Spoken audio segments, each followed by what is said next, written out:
Good afternoon, everybody. I'd like to call the Wednesday, October 23rd, 2024 Finance, Audit, and Budget Committee to order. First item is Pledge of Allegiance.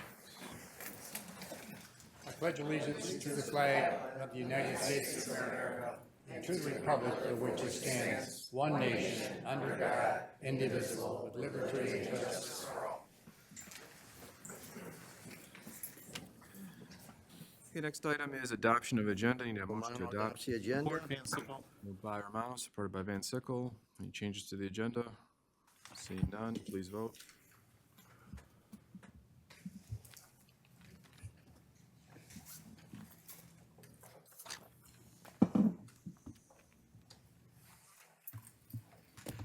Terry, I didn't receive a vote from you. Did it come through?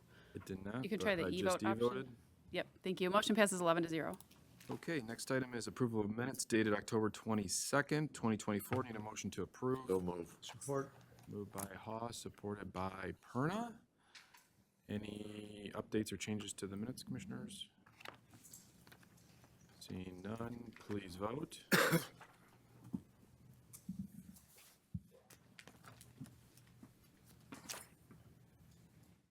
Motion passes 11-0. Okay, next item is public participation. This is the first opportunity for public participation for those who would like to speak for a maximum of 3 minutes on an item which is on today's agenda. There will also be a second opportunity for public participation for those who would like to speak on any issue. Anyone from the public like to speak? Agenda items only? Going once, twice. We'll close public participation. Next is budget reviews. We've got a number of budgets today, commissioners. As I said yesterday, please keep your questions to the budget so we stay on track. I will take a motion to receive and file items 6A through 6E.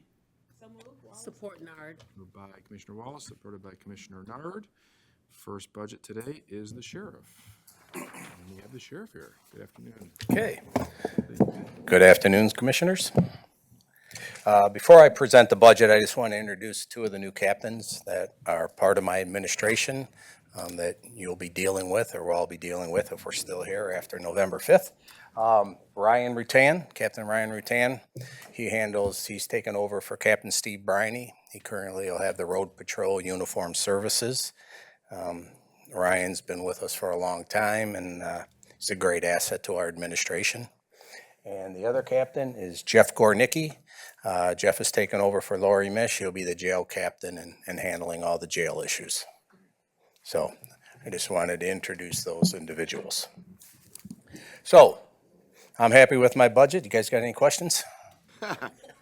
That's the way to do it. Perfect.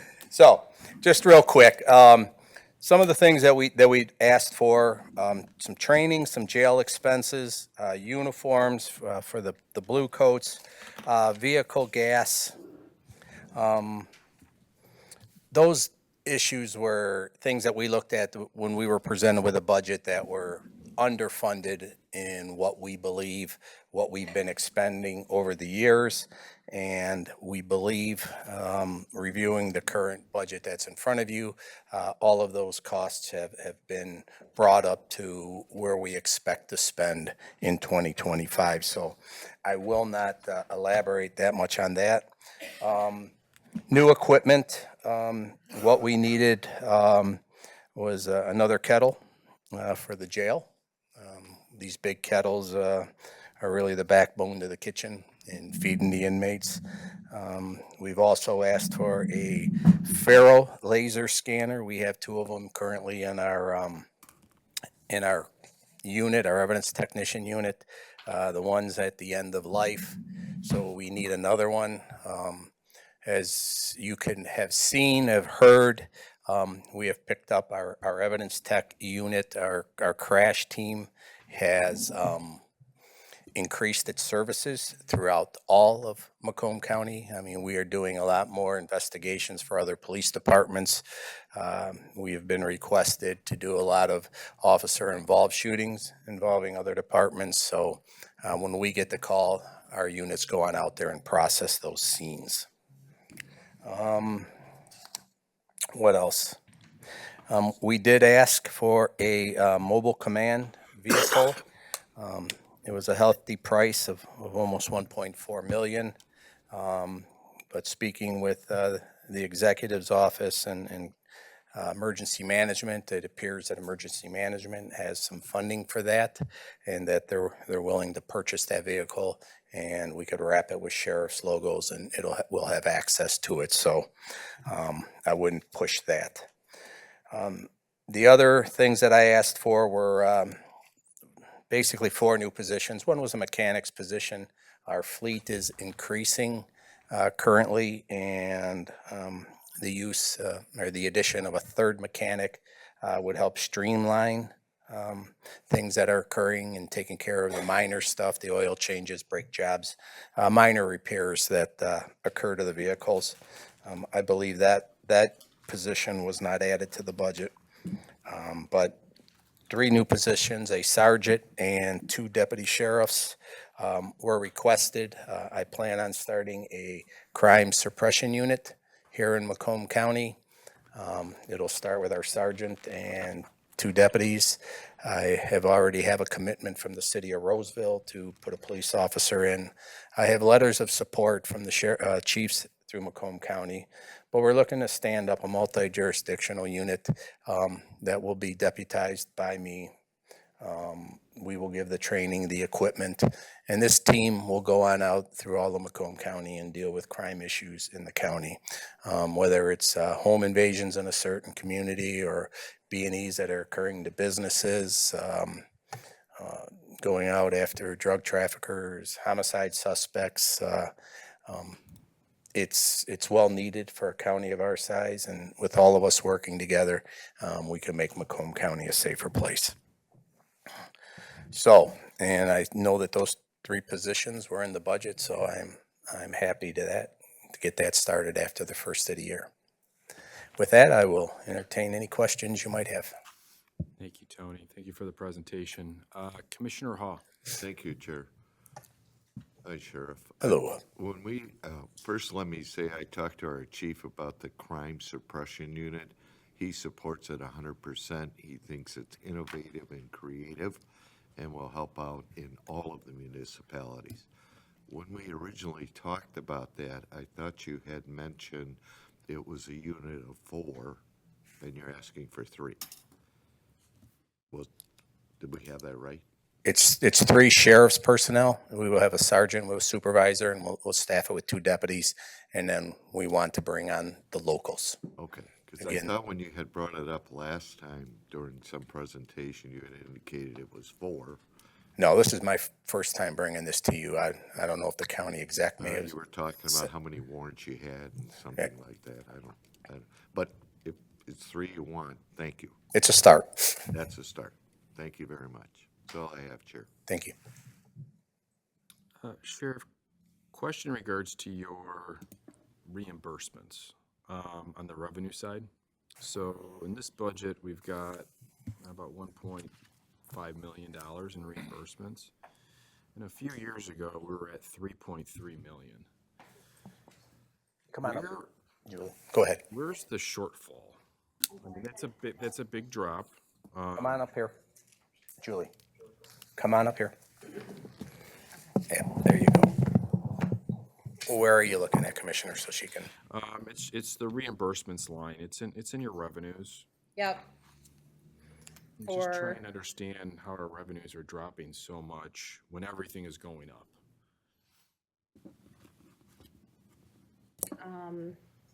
I don't see where it's dropping. Where are you looking at total revenue? 2022, we had 3.3 million. 23, we had 1.7. This year, we have 2.6, and then in 25, Oh. it's recommended at 1.4. Oh, they're looking You may at have to get that, back not to 'em, this. yeah, right. Okay. Oh. All right. Yeah, I have a copy of that. Okay. Okay. Yeah, I might have to get back with you on it. That's fine. The other question I had was capital outlay. Sheriff, I think you said is it one of the items that you're looking to purchase, and I didn't see it in the capital, so I'm assuming it's in capital outlay, but the capital outlay this year is about $1 million again, which it was in 2024, which was a huge jump from the previous 2 years. What's in that capital outlay? I believe it'll be the in-car cameras, It body is. cameras that you guys approved, I think it was last month. It's spread out over 5 years, and I believe it's $700 $743,000. a year. Okay. Commissioner Kraft. Thank you, Mr. Chair. Hi, Sheriff. Hello. 2 quick questions for you. The first is going to be the conferences and training line. It goes up about $80,000. What accounts for that increase? Goes from about 250 to 332. Conference and training. Conferences and training. Yep. Oh, that was our, we had requested additional 71,000 for training. That was the training for the police academy. Police costs academy went up. costs for. Got it. Yeah, that went up, and we're sending more people to the police academy. Good. Okay. Thank you. Second question is on the capital improvement plan. The big ticket item is the training division upgrade for $160,000. Can you touch on that a little bit?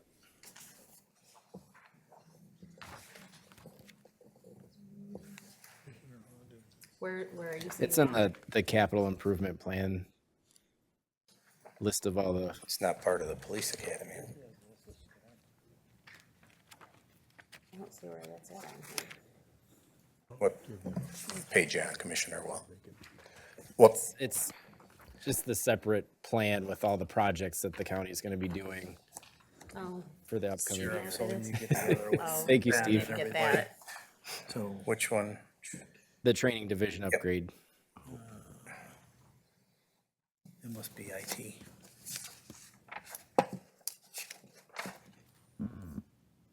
That there.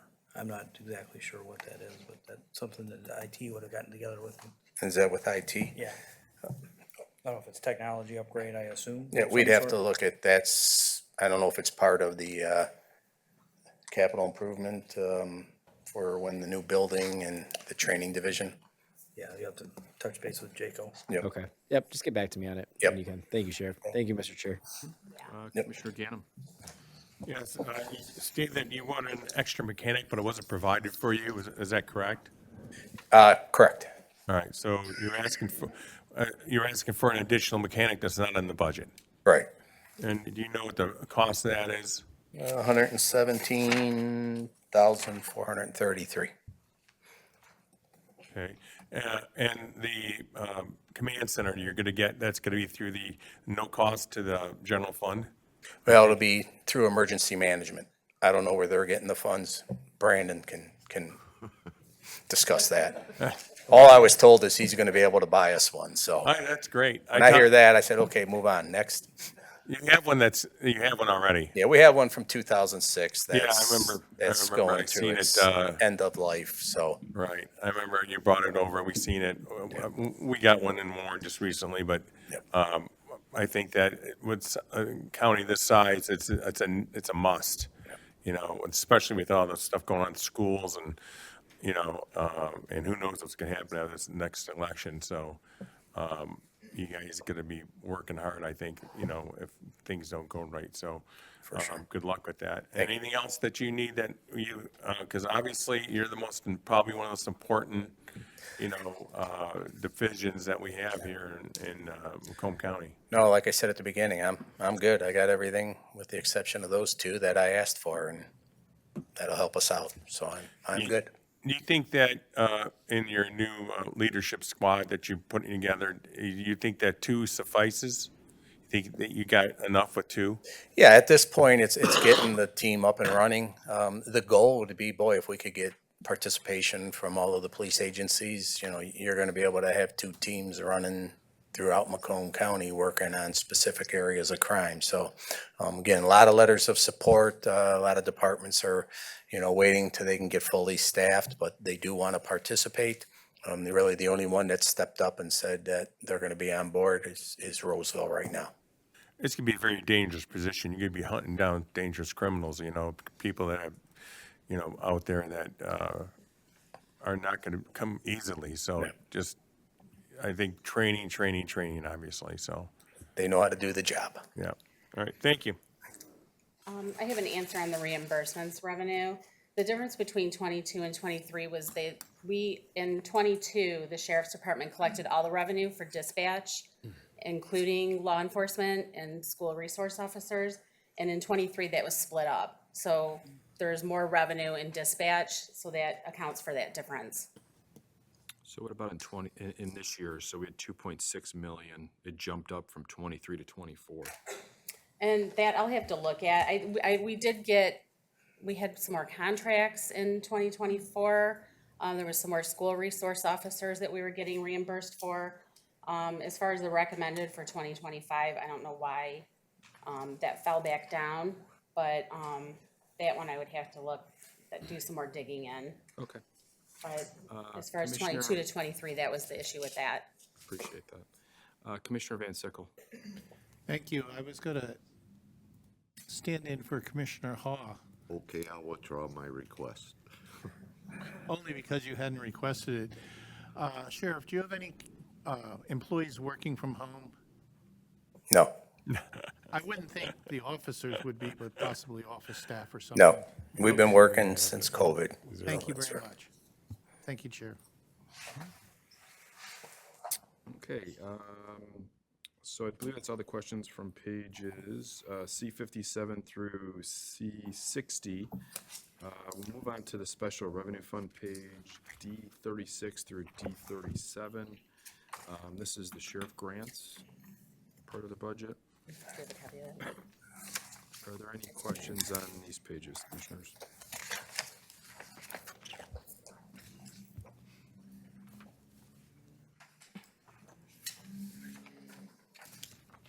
Okay, I'm not seeing any questions. Well, it's your lucky day. You guys really know I gotta go somewhere. Sheriff, I think that's it for your budget. No other questions. Thank you very much. Thank you. Okay, next is the E911 Sheriff Dispatch Budget. This is budget pages D38 and D39. Angela? Good afternoon.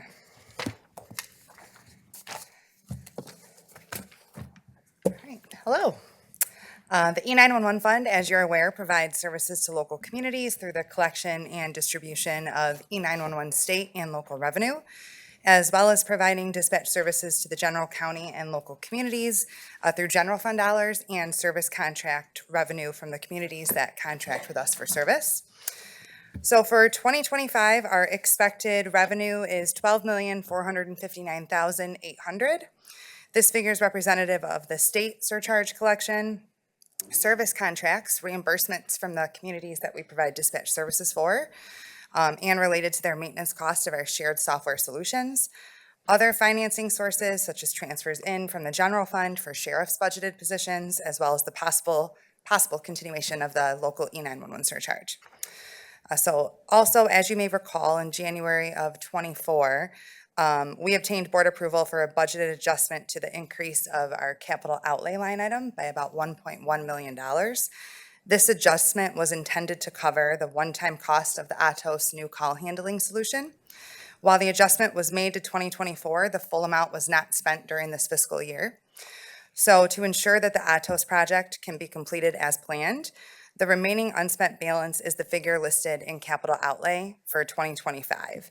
And so that is intended to be carried over to the 2025 fiscal year budget. And this will allow us to allocate the necessary funds towards the project without requiring any additional appropriations.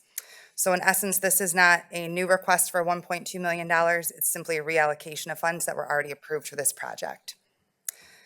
You'll also notice that our maintenance agreements have increased significantly in comparison to previous years.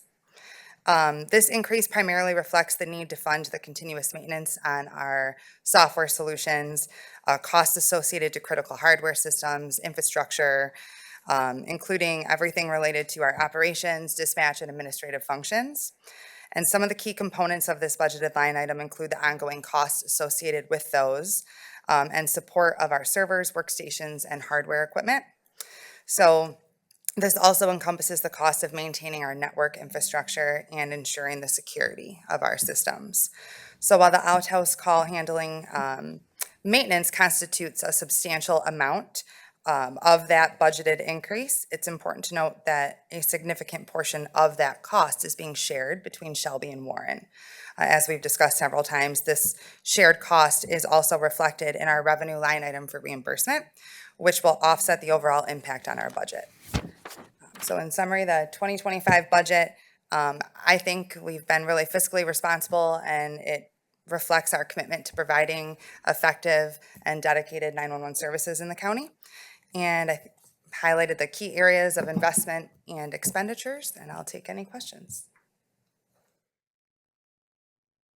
Commissioner Hall. Thank you, Chair. Thank you for that. Not that I think it's gonna happen, but assuming hypothetically the 911 surcharge vote goes down, what does that do to you? Well, this is a question that the board posed previously as well, that can we continue to fund our call handling solution that was approved if we don't have the local funding? We can at the sheriff's office for our licenses that we will be using as part of that shared agreement. I can't speak for Shelby and Warren. They may be in a position where they cannot. However, that just means that we will be coming to the board for potential general fund funding for other projects and expenses unrelated to that. Thank you. You're welcome. And do you have any employees working from home? We do not. Thank you. You're welcome. That's all I have, Chair. Commissioner Ganem. You have your dispatchers. Are you full? You have all your dispatchers? As of October 21st, we are fully staffed. Oh, really? Yes. And so that's great. And so, your overtime has been cut down then? Not necessarily. So our budgeted positions are fully occupied with full-time dispatchers, but many of them are still in a training status. So we're not operating in a fully staffed capacity just yet. But once you become fully operational, your budget will. That is go down absolutely the goal. Because you're right. Okay. Yes. That's what I want to know. That's great to hear that you're fully staffed. Thank you. That's good job. Thank you. Joint effort. Commissioner Romano. Thank you, Chair. Hi, Ange. Hi. I shouldn't even ask this because it went down, but I'm looking at your conferences and training. It went down $109,000 from, everybody get smart or what? No, not necessarily. So our training, we're funded two different ways for training. There is some training that we can attend that is funded out of the Communications Cost Center. And there is majority of our training that is funded through our state allocated training funds. And those have to be very specific training courses approved by the state 911 office for us to spend that money. That revenue was always previously a capital projects fund, because it's just money in, money out for the allowed training expenses related to that. However, this year it's now included in the budget. So we can't necessarily budget for what the revenue will be because there's so many variables at the state level that determines what that funding is. So that $20,000 is representative of the training expenses related to our E911 Communications Cost Center that we typically spend in addition to the training revenue. That's all I have. Thank you, Chair. Angela, a quick question. So, and this might be a question for Steve. First of all, great presentation on the reimbursements and the capital outlay, because it seems to be a common question of mine, so everyone's probably nudging each other. Sabatini's going to ask you this question, so you better be prepared. Well, no one prepared me, so I'm glad I. But, so you said you had a savings, well, you rolled over the 1.5 million that we approved into the 2025 budget, correct? 1.1, yes. 1.1. Okay, so theoretically, you have a $1.1 million savings in your current year budget. Was that amount transferred back into the general fund, or is it staying in this fund? No, I don't believe there were any transfers out for that. Where there's a transfer in, and the reason I'm asking this question is because your transfer in for this recommended budget increases. Well, the transfer in is the 19 salaries for the 19 dispatch budgeted positions for the sheriff's office, as well as $230 that the sheriff's office contributes to our Tyler Technologies contract that is not allowed to be funded by E911. So where is the revenue coming back? Where's the savings, Steve? I If think we're it would saving fall up- to the bottom line.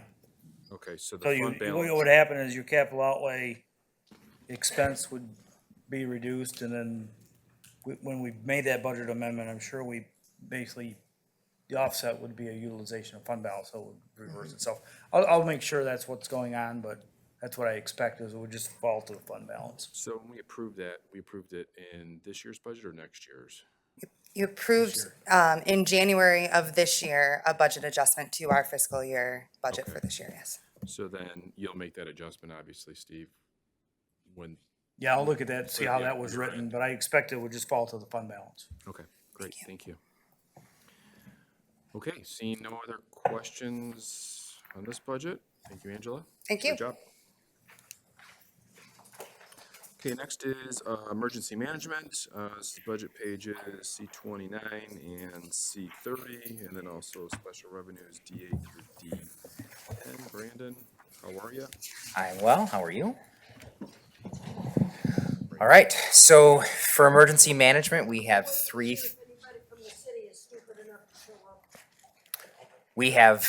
funds that are included in the budget document for approval this year. First, the general fund that provides the funding for the day-to-day operations for the emergency management division and the technical services division, which is our radio department. There are no new ongoing or one-time budgetary asks from the general fund in 2025. Both divisions are budgeted in the document you have at the levels recommended by finance based on historical expenditure trends. Non-personnel expenditures for 2025 are actually down $16,500 from 2024, accounting for two things that were in last year's budget, both of which were one-time allocations. We were allocated money in contracted services to support the development of our hazard mitigation plan, which we're required to develop every 5 years. That plan's in final draft now and will have no carryover into 2025, so those funds won't be needed in next year's budget. And we also had a one-time allocation for printing of our emergency preparedness guides, which I know the commission hands out quite a few of. So we're in the process of finalizing that purchase now, and we should be good quantity-wise for a couple of years on those books. So that's where the $16,500 decrease from 24 to 25 comes from. And then we had a slight increase in revenue due to rental increase on a cell tower that's attached to one of our radio towers. We actually do lease out space on our radio towers to cellular companies if they're interested in that particular location. We just started a new 5-year lease, and it called for a small increase in the rental value.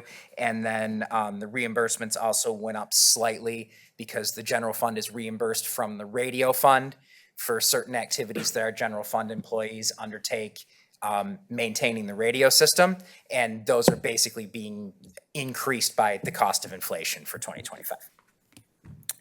So moving on to the emergency management grant fund, that consists of expenditures from 3 separate programs. Brandon, I'm pause you Sure. right Yep. there, just so we can ask questions Sure. specifically on these before we move on to the next one. Commissioners, any questions on page C29 and C30? Commissioner Ganem? Yes, are all your positions filled? Yes, You have no openings? we have no openings at this time. That's the only question I have, sir. Commissioner Van Sickle? Thank you. Good afternoon. Do you have any employees working from home out of the office? We do allow employees to work remotely, yes. And how is that handled? Are they full-time at home? We have no employees working full-time at home. Working full-time is with manager approval.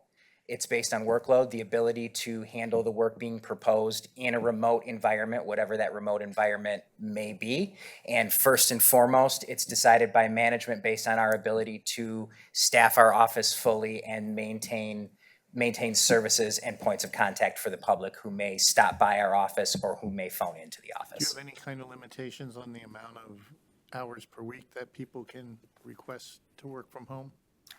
We don't have a formal limitation. Again, we review all requests through management. Employees aren't making that decision. They aren't deciding when to work from home. Management is deciding when they work from home. Generally speaking, with the employees who are taking advantage of that, it's a hybrid situation where they're maybe working 1.5 or 2 days remotely versus 3 days in the office. Thank you. Thank you, Chair. Brandon, you said your reimbursement increase was because of the change in the lease. For the general fund, that is correct, yes. What was the increase on that lease specifically? It was very slight. I think it was $2,000 for the entire year. So the contracts that we have for those cellular towers, they're typically 5-year agreements with five-year renewal terms tacked onto the end. We are right in the middle of that particular lease, if I remember correctly. It's for a tower in Richmond near their public safety headquarters, and we just started the newest 5-year rollover. Who is that lease to? T-Mobile, if I remember correctly. Okay. So what's the percentage increase? You said $2,000? Yeah, it was, I'd have to look and see what the terms of the contract So were. there's not an annualized cost every year that it increases. It just goes based on the term of the contract? It goes, so at every 5-year renewal, it increases by a set amount. I believe it was 5% at the rollover of the new term. That was, like I said, that particular contract was signed years ago. I know with some of our newer ones, we're looking at like 12 or 15% increases at renewal. Yeah, that seems pretty low. So. Yeah. Okay. Seeing no other questions on these 2 pages, we'll move on to your special revenue, D8 through D10. All right, so special revenue, the first fund is the Emergency Management Grant Fund. That contains the revenues and expenditures from the Homeland Security Grant Program. In this particular budget, that is FY 2021 through FY 2023. It contains the revenue and expenditures from the Operation Stone Garden Border Security Grant, again for 21 through 23. And then our school safety program that's housed in the Emergency Management Grant Fund, but is generally funded by revenue from the local districts themselves for services. The Homeland Security Grant Program supports terrorism preparedness projects, such as the activities of specialty response teams like hazmat, technical rescue, SWAT team, dive team, and so forth. It's critical for funding terrorism-specific training and developing the conduct of practice exercises for our first responder agencies. It supports equipment and software that supports terrorism preparedness activities specifically. Macomb County, as you'll recall, is the fiduciary for the entire Southeast Michigan region, and we pass through about approximately 86% of that funding to the partner entities that we work through in Southeast Michigan, those being the city of Detroit, as well as Monroe County, Oakland, St. Clair, Washtenaw, and Wayne counties. And then in the school safety grant fund, as I said, the revenues primarily derived from conducting risk assessments and developing emergency plans with local school districts. And the expenditures generally consist of the necessary costs to perform those activities, as well as to bringing critical training that helps increase coordination between local school district personnel and local first responder staff. And then, finally in the special revenue funds is the radio maintenance fund. And that is the fund through which we pay for the routine maintenance and upkeep of our 14 radio towers and the associated equipment that go along with them. Those are the towers that all of the public safety radio traffic in this county travel across as first responders are doing their public safety activities. There are 82 agencies that use that system with approximately 7,000 subscriber units transmitting their radio traffic across it. Revenue from the system is derived from primarily 2 sources: a user fee associated, a per radio user fee charged to each of the agencies that uses the system for their radio traffic, and then the proceeds from 2 cellular leases that we have where we've leased space on those 2 cellular companies. The fund balance from that rolls over from year to year. There is no contribution to the radio maintenance fund from the general fund. And regular expenditures include the utilities for the towers, equipment maintenance, costs for radio technicians to repair radio equipment, grounds maintenance and landscaping, insurance, inspections and testing, and costs for tools and equipment needed to perform necessary testing and work. One final item that was not in my budget presentation, but since the sheriff brought it up, I will address it. The mobile command vehicle. We received an award from FEMA in 2 installments, an amount of about $820,000 that we intend on using for the mobile command vehicle. It makes sense for emergency management and the sheriff to come together and purchase one mobile command vehicle for both agencies as a county asset instead of each having one. Our vehicle that we were going to purchase in emergency management would have likely spec'd in that neighborhood of $800,000. We need to still meet with the sheriff and see what the sheriff's department's needs are going to be before we make a final determination on the cost. So I guess that's my way of saying we have the money to start the vehicle and what we initially planned. There is a chance that once we talk with the sheriff, we may come back to the commission with a proposal to increase the allocation for that, depending on what the needs of the sheriff are to integrate with that one particular vehicle. But the total cost to the county to purchase one vehicle will be significantly lower than the total cost would have been to purchase 2 vehicles.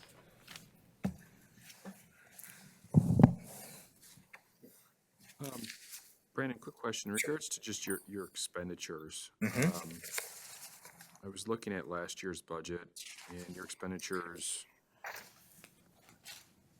looks like they were initially recommended at like $8.9 million. Okay. And per the current recommended budget, that number increased. So we obviously made some changes to your budget. It looks like contract services went up drastically. And your supplies and services changed a little bit.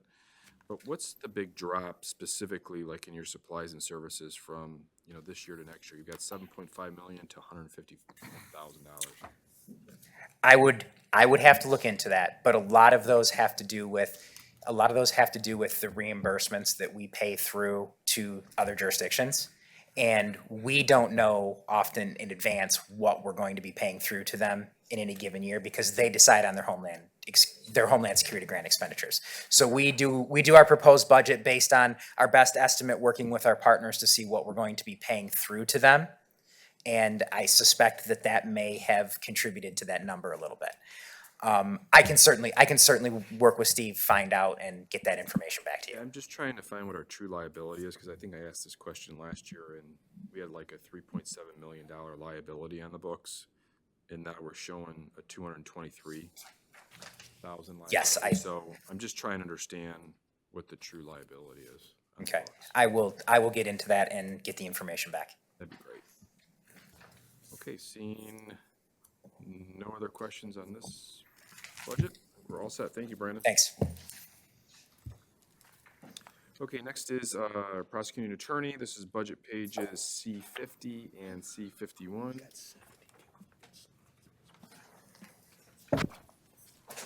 Joe, you good too? Everybody here?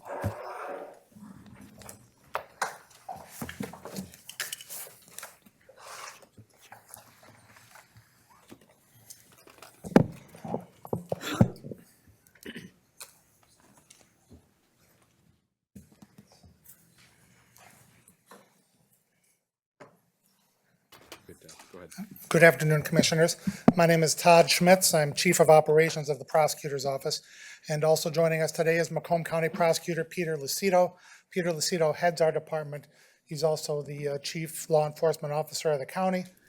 Our department is mandated by the Michigan Constitution, and so it's a constitutional office. Also joining us today are many of our unit chiefs and some of our APAs as well. They're here out of respect for you and for the constituents that you represent, just to make sure that we increase our odds that if you have a question, we can answer that for you today. But of course, if we can't answer that for you today, we'll do a prompt follow-up like we always do.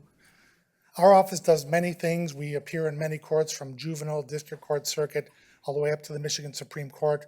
We even recently filed for leave of appeal with the United States Supreme Court. So there's a wide variety of things.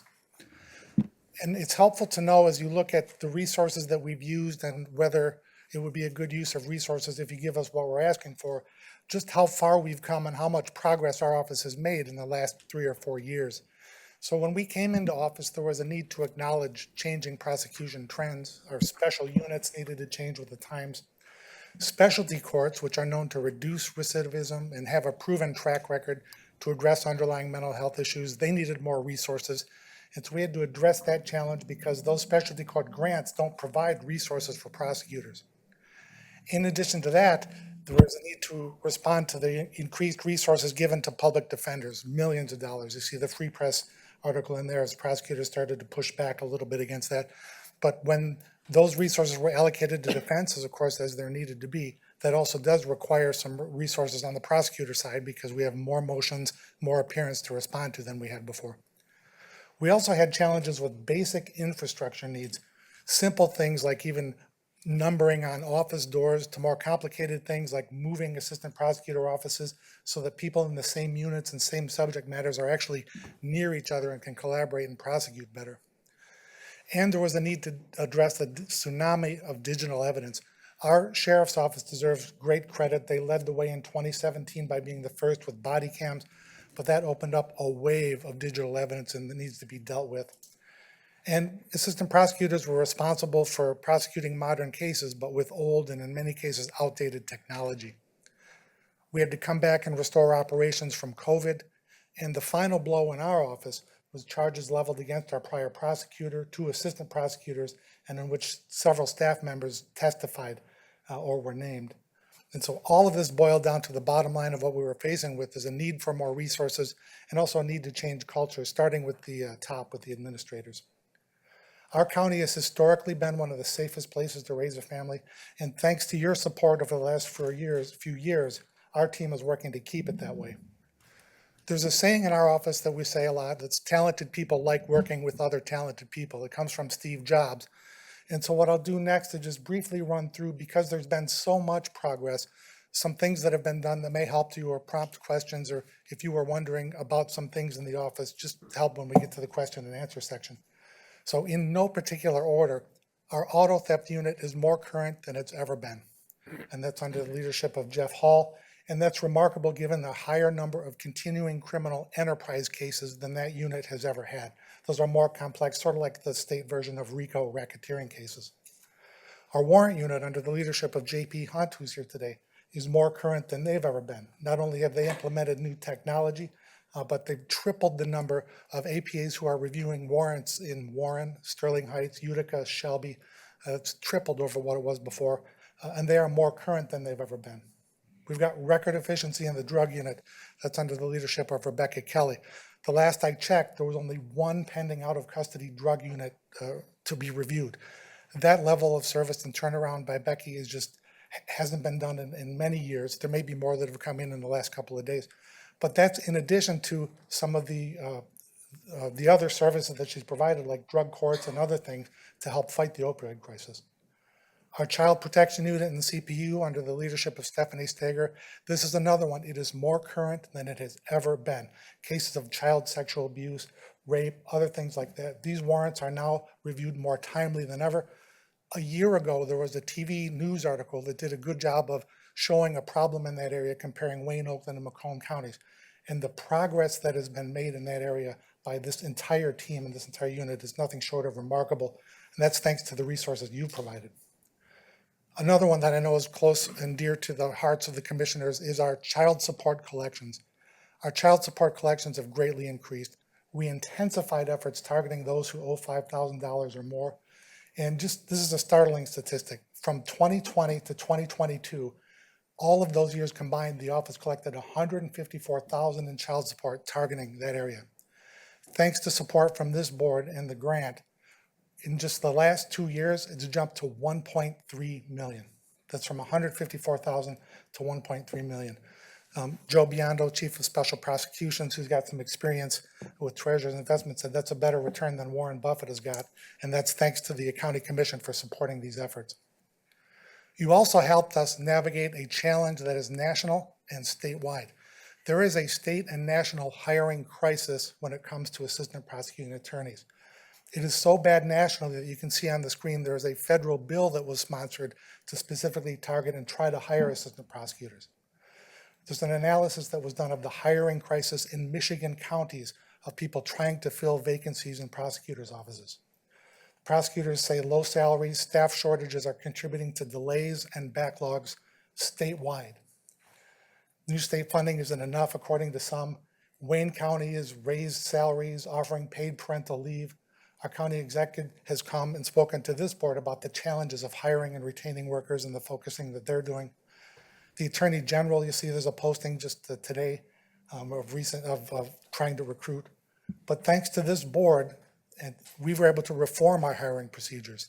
Prosecutor Lucido implemented an objective scoring review process for interviews and some other reforms.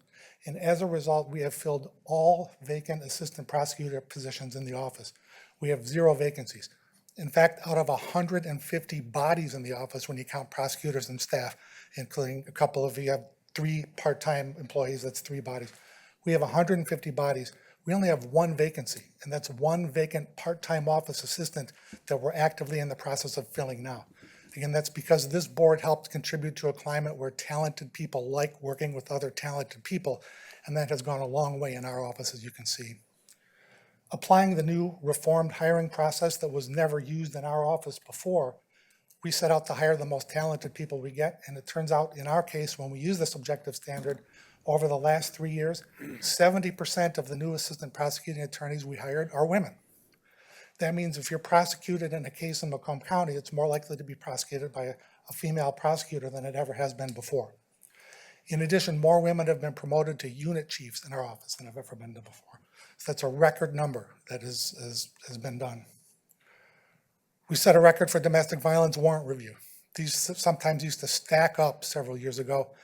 We are more current than we've ever been in reviewing domestic violence warrant requests. It's remarkable, by the way, since that unit is also doing more homicides than they've ever done before in domestic violence. And yet on top of that, the 3 members of this DV unit are more current than it's ever been. And under the leadership of Heather Mormon, who's our chief advocate on our crime victims' rights unit, more victims are getting more services than they ever have in Macomb County. We increased the number of victims getting services. We increased the percent of victim getting services. And those services that they're getting is victims' rights services. More people get advocates than they've gotten before. They're getting subpoenas, their court notices faster than before. Thanks to your support for technology, they're getting text reminders of hearing notices and other text communication, which is more than has ever been done in our office. And criminal charges for juveniles under the leadership of Tanya Getz, that's also being turned around and done more quickly than ever, which is also remarkable given the rise of school threats and school issues that she's dealing with in the juvenile system. So that's just another example. One of the areas our office was a leader on is requiring mental health evaluations for gun crimes. So as a condition of bond, we ask the judge to order a mental health evaluation be done as a condition of bond. That gives another opportunity when it's granted so that somebody can get mental health services that they need before they get a chance to commit another crime with a gun. We launched a hate crimes unit under the leadership of Prosecutor Lucido. This is Michigan's first and only solely dedicated hate crimes prosecutor at a county level. This is a U.S. Department of Justice grant, no match required. Only 16 organizations nationwide got this award in the year that we got it. And that was thanks to this board approving our application in order to be able to do that. We have a conviction integrity unit that we've launched. Again, Prosecutor Lucido launched this to investigate claims of actual innocence based on things like DNA evidence and things like that. Hundreds of cases are being reviewed by this unit. They've already had 1 exoneration, and we hope that they don't find more, because that means that all of the convictions are solid and it didn't need to be reviewed. But they are working actively, so that if they do find these, they're going to take action like they did to make it right. Launched a major crimes unit. This was a bottleneck in the county in the past. Several years ago, there was 1 person reviewing all homicides in the county, basically. Now there's a panel of 4 of the office top APAs under the leadership of Steve Fox, and they are actively reviewing and training more APAs and a wider variety of people who can get active on these cases and bring justice when needed. Another first for Michigan for our office. We launched a warrant appeals unit. If a crime has been committed, at least if you feel there is, and you're a crime victim, you go to the police. The police submit the warrant to our office.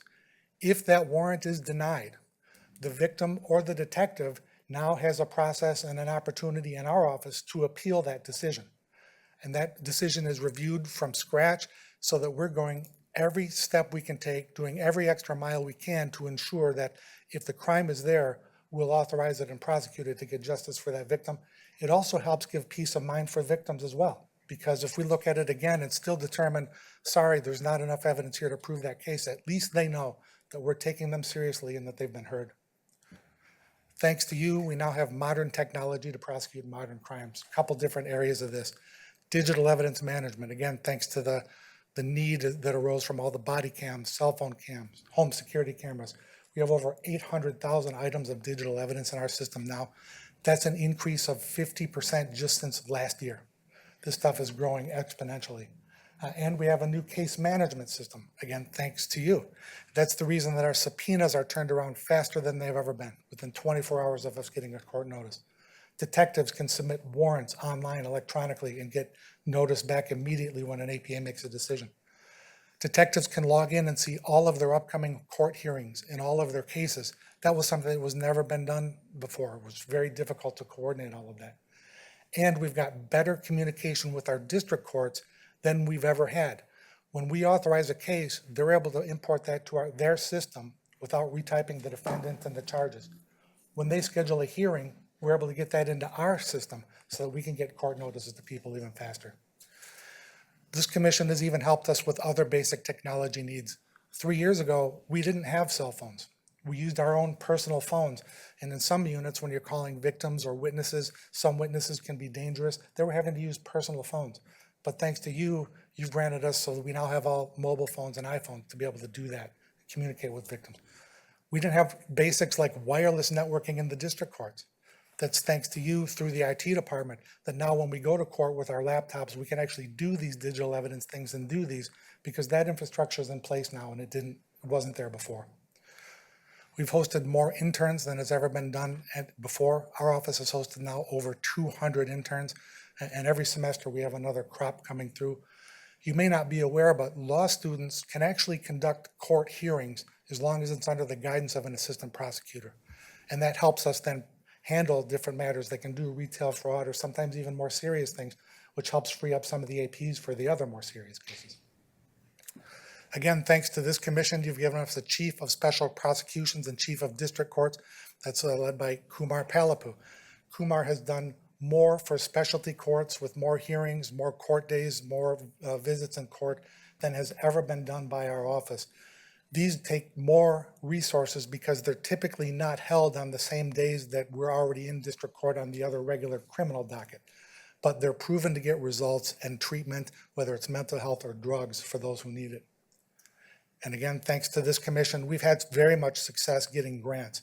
This commission invested $36,000 annually so that we could get a professional services contractor who knows how to write grants. As a result, we've already secured over $2.4 million in brand new grant funding that didn't exist. I'm not talking about renewing old grants that happened before. This is new grant funding that didn't exist before. That's a smart use of taxpayer dollars by this commission. And our grant writer even assists from time to time with other departments if needed when he sees something that may be beneficial. In fact, we recently played a very small role in assisting the Department of Senior Services and their good news of their recent grant award that they got. And we had a record number of National Good Government Awards. The National Association of Counties awarded us 26 awards.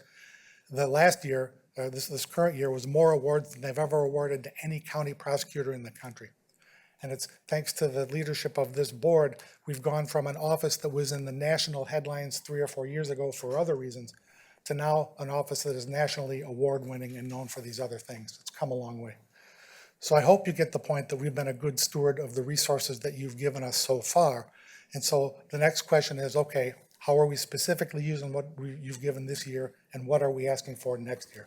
So on the agenda item, budget page C50, which is the general fund, you'll see on there last year, our office had $17 million in the budget.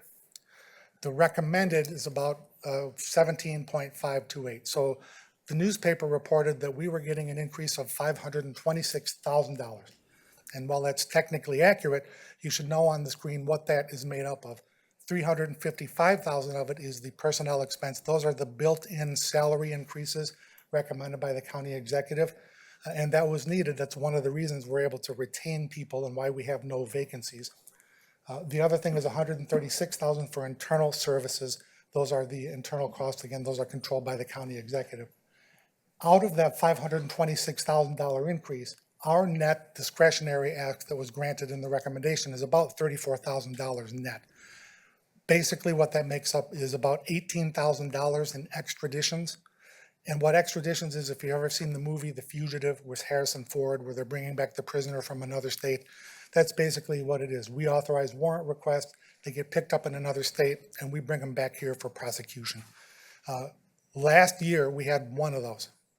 This year, we've had 9. Just as luck of the draw, whether they get picked up and when it happens. And prisoner transport services expenses have now increased from a couple $1,000s per prisoner a few years ago, now to about $3,000 to $6,000 per prisoner, depending on where it's been. The other line item in here is one item, for example, is correcting the billing for the mobile phones that you were nice enough to get us. The AT&T and Verizon actual billing came in and it was slightly off from what it was budgeted, so it's about a $17,000 difference there. The reason I think for that was a crossover between hardware expenses and then ongoing monthly billing expenses, but we're working with the IT department, and that's why we're asking to get that lined up. There's another item on there, it's $40,000 for training. What we're trying to do with that is our goal is to give assistant prosecutors as much training as possible. Ideally, we'd like everybody to go to a training conference every year. But being mindful of Macomb County taxpayers, we know that it's more reasonable to say, let's see if everybody can go at least once every 3 years. And so that's what the recommended, and that's already included in the county executive recommended budget to you, and we appreciate that from the county executive. But if you're wondering what that's for, that's why. We're just trying to get every APA trained at least once every 3 years at a specialized conference. Page C51 is staffing. Our staffing is staying constant at 100.5 in the general fund. And so up on the screen, if you're just wondering how many we have, it's 7 managers, supervisors, 65. Under the budget package, it's called professional support, but that includes assistant prosecutors. Total of 100.5 FTEs. That's 108 bodies when you count the half time. And we're not asking for any increase in the numbers on that one. Just as one slight caveat, we read in the paper where there may be an effort to address if there is 11,000 outstanding warrants that have been authorized for arrest, but where the suspect has not yet been picked up. If that starts generating results and if that goes through, then that is potentially 11,000 new cases that would be coming through our office. So just depending on the speed and how that happens, there may be a need for resources at that time, depending on what that is. So out of 150 people in our office, that's 140 FTEs counting, it's 140.5, counting grants and general fund. We have only one person who's working from home right now, and that's the chief of our conviction integrity unit. And she's doing that. She's been very successful at it. She's highly talented and qualified. There are certain things where they review cases and none of us know what they're reviewing because depending on the nature of it, they have to maintain their independence. So that has been working out very well. But our office ended the work from home after COVID very early in 2021. So for amendments now, Joe wants to take over. So this is our Chief of Special Prosecutions, Joe Biondo, and he'll take it from here. Thank you, Todd.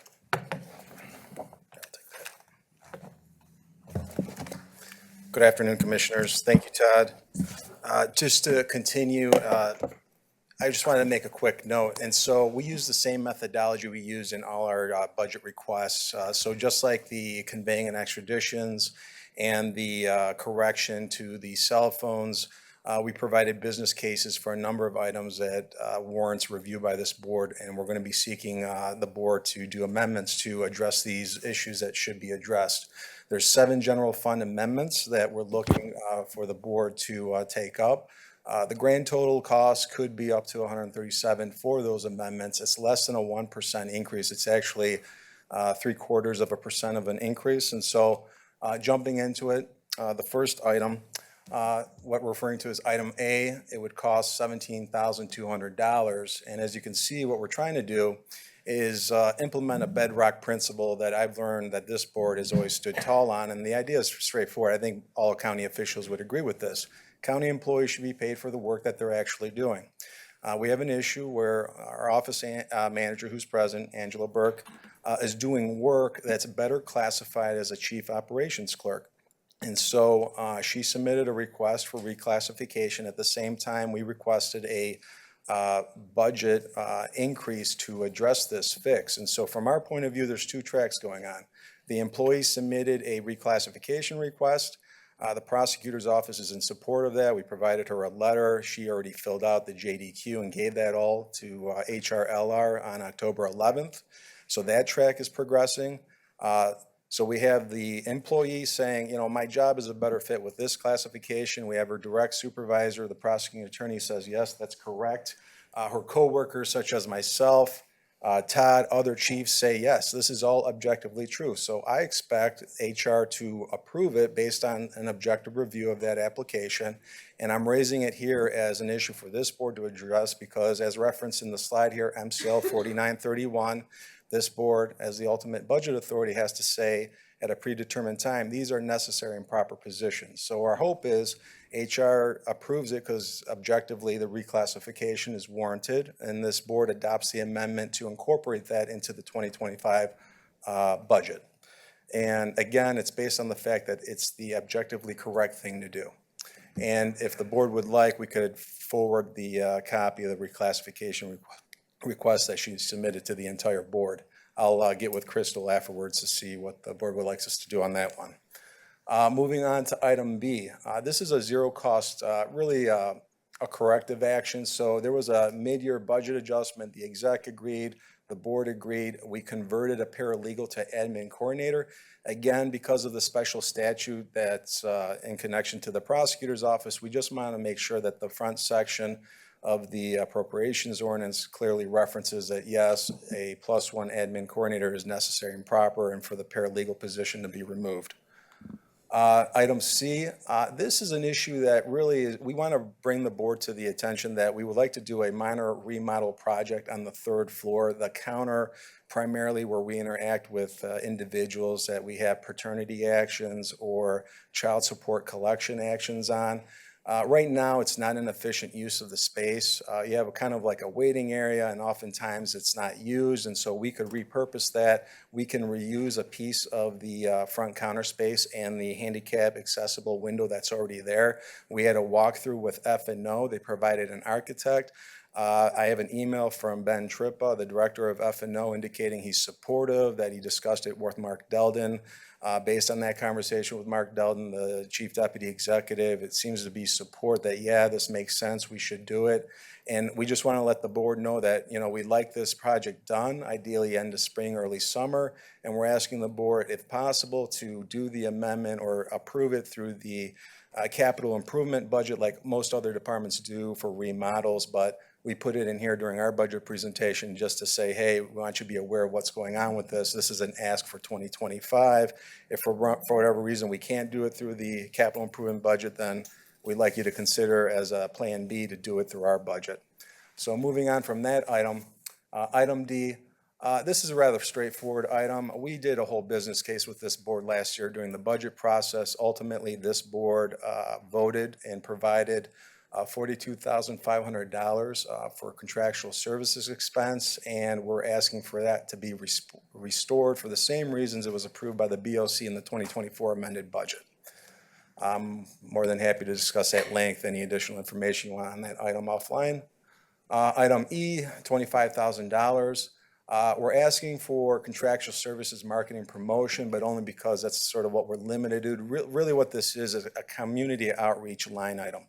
So Prosecutor Lucido has done this incredible thing. I'm sure you guys have seen this, the Stop the Senior Scams events all over the county. It's well received because I think we all understand that an ounce of prevention is worth more than a pound of cure.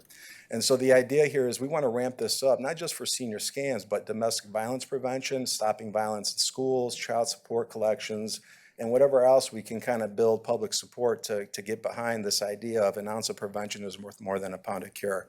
And so we're looking for your support, similar to how other county departments have limited line items for this sort of thing. Currently, we have a $0 line item for this particular expenditure line item. And so we'd like the board to amend the budget to include this.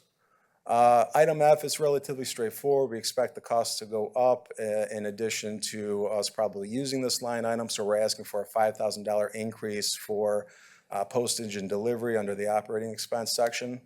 Item G, $500 for subscriptions. Currently, this line item is 0 in the general fund. This would be for maybe legal journal subscriptions that are more specific on a particular topic. Anybody familiar with ISIL or Institute of Continuing Legal Education, if you're ever curious, take a look. That would be the idea. Clearly $500. This would be limited to maybe a couple of APAs for a very specific type of case or case law or issue that they're looking at. Okay, that concludes the general fund section. I don't know if the finance chair would like to do Q&A on that section before we proceed. Be happy to do that. Thank you. Yeah, we'd like to stop right there. So commissioners, pages C50 and C51, that's what I'll take questions for right now. Commissioner Kraft. Thank you, Mr. Chair. Can I touch on the capital plan? Yes, you can. Since that's my baby this year, apparently. Thank you both. I also want to thank your office for the very thorough supplemental worksheet that you provided. I think you guys submitted the most thorough sheet out of anybody so far that I've seen, so I want to thank you for that. But the one missing link was in the capital plan, so that's what I'm going to ask you on. Because a couple of the items here, they're tech issues, so it may be more for Jaco, but if you guys can answer it, I'd appreciate that, or give me an answer, I'd appreciate that too. The first item is the carpal interfaces case management system. This was in the capital improvement plan starting last year, and it was supposed to be a 2-year spend for about $500,000. Now it looks like it's going to be a 4-year spend for about $890,000. Why did that change? And I guess, what is it? I'm going to defer to Todd, who's been working on that issue. I'm sure you can answer your question. Yeah, and you're correct. This is a project that we're working on with the IT department, but it's 2 pieces. One piece of it is the ongoing expense of the case management system that you've already approved, where there was an upfront cost and ongoing maintenance cost. That's the system where we track all of our cases through. That's the thing that's allowed us to have record warrant, speed turnaround, and the notices, the subpoenas, and all that. The second piece, and where it's the $434,000 for next year, so that's, I think, the jump when you add those two together. What that is for several items that would basically overall improve communication. So a couple of those examples. Roseville is going to be benefiting in a couple of different ways, as well as other communities. Right now, we have an interface with every district court except one. And that's because every district court except one is on a certain system that we've interfaced through. We want to interface with that remaining one. And so one of those interfaces is with the District Court of Roseville because they're on a different system. Another one is in Macomb County, the police agencies do not all use the same report writing system. So there's about 5 or 6 different systems in the county, depending on who you count. State police is on a different one.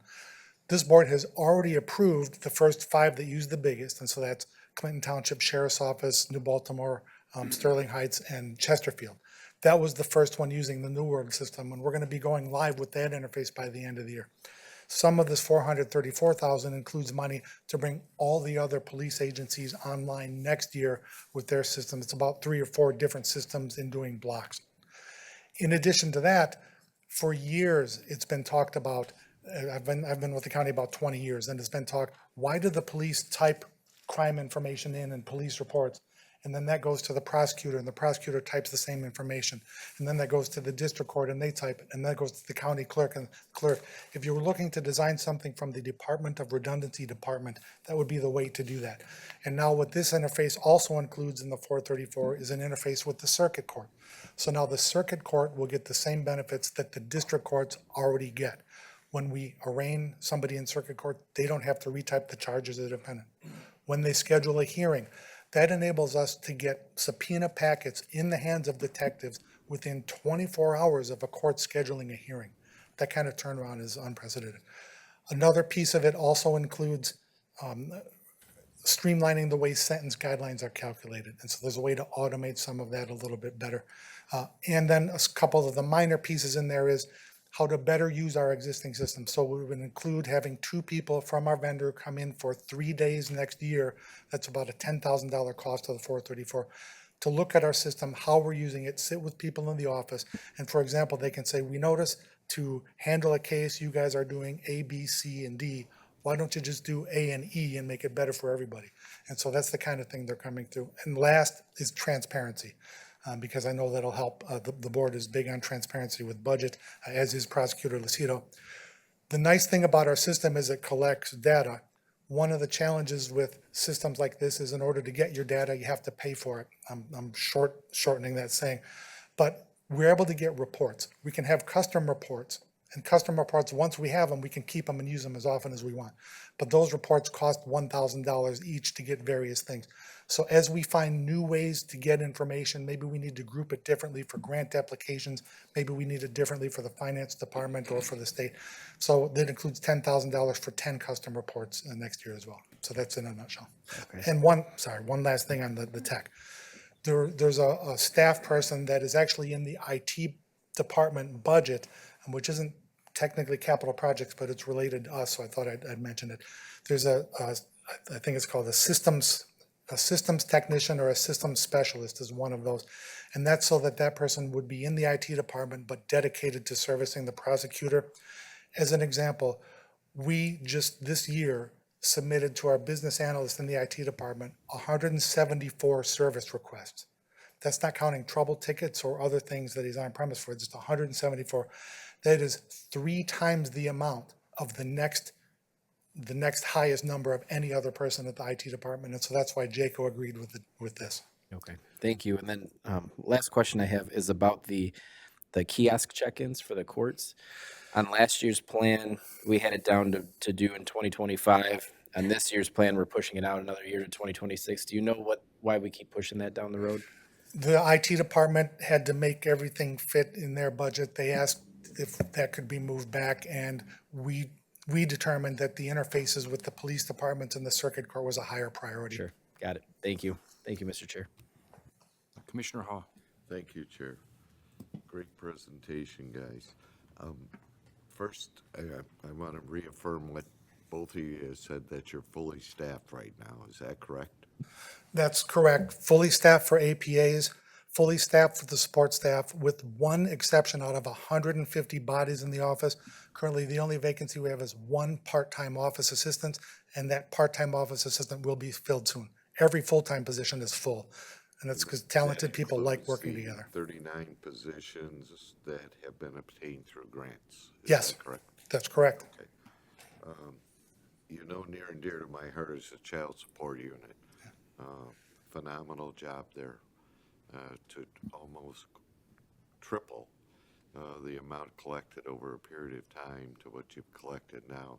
It's a great credit to the organization and stepping up and meeting a need. So I know that has been there. Pete and I have met on that one on a few occasions. And Kim Scheneman is here from that unit today, and the so support. thank you for your leadership on that. Question, and you did answer the famous question. You only have one individual working out of the office. I thought I heard chief of. The Conviction Integrity Unit, Thank you, Todd. And where does that person work out of? Chicago. Chicago. Yep. And she's actually here today, but they. Welcome. And so, you know, all of our cases are digital, all of our evidence is digital. So it seems to be working very well. And she has actually started the unit that is now one of the leaders in the state. Well, I was going to ask chief of, say it again. Conviction Integrity Unit, CIU. What exactly does that, she doesn't need to come up. You can explain it unless she wants to. It's probably better to have Gail give a sentence. You want to give a sentence? You want to just hear it from Yeah, might as Gail? well hear it from the Yeah. source. That's why she's I here. just have She never came in heard. from Chicago. We might That's as well. right. Did she bring any pizza? Good afternoon. First, I do want to thank all of you for allocating the monies for the position. I started the position in January 2022, and we now have a staff of 3 attorneys and 2 investigators. and we were able to get the DNA grant of $1.6 million, which was one of the biggest grants in the United States for DNA-based conviction integrity work. So that was a big thing. But essentially what the office does is we have an application process where people typically in prison, not always, but the vast majority are people in prison. They send an application to our office, and they, in order for us to review the application and go forward with our very lengthy process, they have to make a legitimate claim of innocence, and there has to be new evidence to support the claim. So we're not relitigating old issues. If issues have been decided by prior courts, whether it's Court of Appeals, Supreme Court, federal court, we do not relitigate the issues. We're looking for claims of innocence, actual innocence, which means that the person was not involved or participated in the crime. And there has to be new evidence to support it. So the cleanest cases are new cases that come forward that say, I'm innocent, and then there's exculpatory DNA. So those are clean, very easy, straightforward cases. The other group of cases are harder, and those are mostly the cases I work on, but there's not DNA to support it, but there is new evidence to support the innocence claim. So we look at cases from both sides, and we've had one exoneration last year, and we have, the DNA team is up and running. We are fully staffed. We had a Department of Justice meeting they check in with all their grantees twice a year. Ours was about 2 weeks ago, and they said our DNA unit is light years ahead of all the other grantees that got money at about the same time. So that was pretty exciting to find out.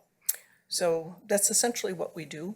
And because the work we do is confidential, nobody knows what we're working on. We don't advertise anything. We try to protect the confidentiality of the file, because the reality is most of these files don't go anywhere. We close them. And in the meantime, we don't want officers, we don't want assistant prosecutors to be agitated that their files are being reviewed, right? So we try to avoid that. And also, more importantly, it's a way to protect the integrity of the file. So our office is closed. We have a carve out in the Carpel system that is entirely separate from the office. And so our whole goal is to do a very thorough review in a very confidential way to see if there's a legitimate claim and if there's new evidence to support it. So that's essentially what we do. Thank you very much. You're welcome. Last question, Chair. You had mentioned the manager's position, the chief of operations, at 17.2. Is that a salary differential established by you guys or by HR or who? So when we, Commissioner, to answer your question, that was the dollar amount we determined by working with finance as to what the extra cost to the county would be for the personnel line item to upgrade the office manager to chief operations clerk. And so you take her current position, office manager, you tack on that additional 17,200 plus the savings you get from converting that position, and finance had told us that would cover the chief operations clerk upgrade. Thank you. And I'll conclude with saying, as usual, you guys have the best and longest presentation of anybody, so thank you for that. Thank you, sir. That's all I have, Chair. We're staying on schedule, though. Commissioner Brown. The person we just set up the conviction integrity unit, that's got to be unique. How many other people in our state have an office like that? My understanding, it's the state AG's office, ourselves, and 5 total? There's 5 Okay. of them. That's outstanding. Because it's a specialty area, she comes from Chicago to do it, right? I would say she's uniquely suited to serve that unit Is chief she a role well. 1099 employee, or is she work exclusively for us? Works exclusively for us. She has no other contract with any other agency or outside entity? No. Okay, good. We're glad we got her. Thank you. Us too. Thank you, sir. Commissioner Romano. Thank you, Chair. First of all, you guys make a heck of a presentation. Thank you, sir. Questions that we have, that we've asked other units and other directors, we hear that, we got to get back to you. You've got the answers in front of you, and that's a kudo for you. Let's get back to the lady in the prosecutor's office is gonna be the, what did you call her, the, Chief Operations Clerk, she's currently the office manager. 17.2, is that plus, or is that including benefits? Yes. Yeah, that's the total increase in the cost for upgrading the position, sir. Okay. The other question I have, 46.8 for remodeling for child support units. How many people are in that unit?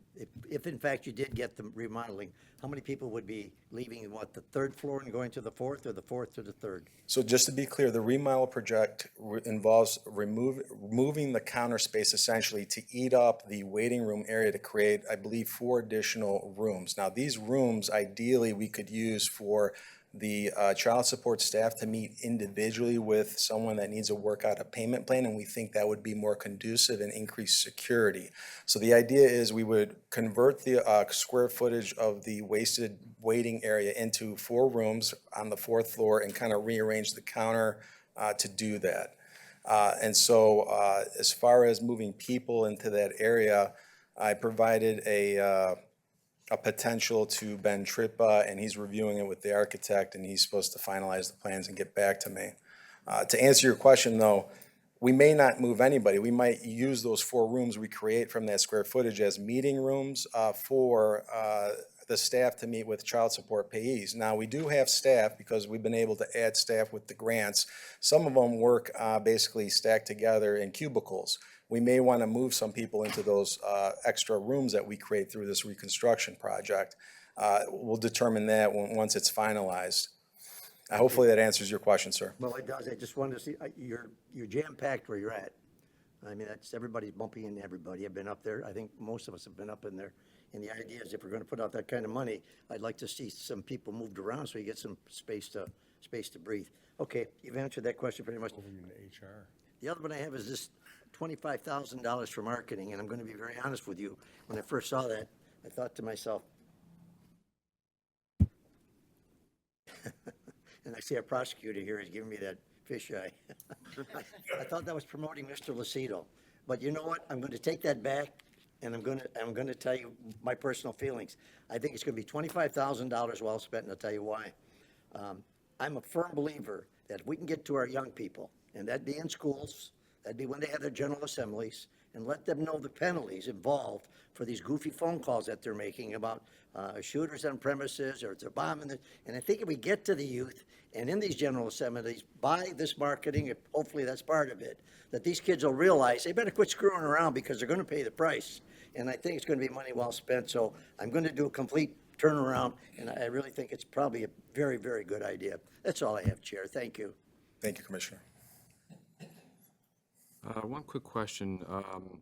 In regard, on page C51 of the budget, the expenditures by service, this year and previous years, we've had expenses related to DHS and special prosecutions. And in this budget, we don't have anything and nothing going forward. Is that a change? Is that an error? Steve, would you mind answering that one? I'm going to defer to our finance director. Yeah, we just decided it'd be better just to combine the whole. There's like one person in each of those units, so we just combined them. Okay, great. I don't see any other questions on these pages, so we're going to move on to. I have one. I'm Oh, you sorry. do? Yeah, it says it's lit. I don't see it, but Commissioner Hawk. Thank you. I just wanted to remind the commissioners, when Ben presented the F&O budget, he had already included the revisions for the prosecutor's floor in his, and said the funds were available. He's going to be presenting the plans to them and then come back and look for approval of the budget. So that's really a non-issue right now. I appreciate that, Commissioner. I gave Ben a call yesterday, but we didn't connect, so thank you for sharing that. Thank you. Thank you, Chair. Anyone else? Okay, we'll move on to page D29. Yes, sir. D29 is a relatively straightforward budget. The only comment I'm going to make is that we had a 2024 mid-year budget adjustment We had to pull the $4,800, and it was $23, not 22, because we had picked up a little interest. And the reason why we did that mid-year budget adjustment, as Todd mentioned earlier, we were coming up short on paying for the extradition and conveying expenses. And so we did this 4,800 plus budget adjustment to help cover one of those extradition and conveying bills that we received way beyond our expectations when we did this a year ago.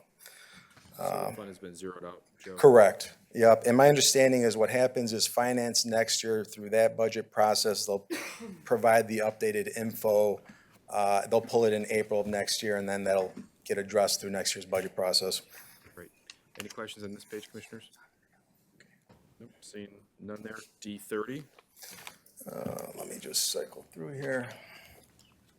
D30. So on D30,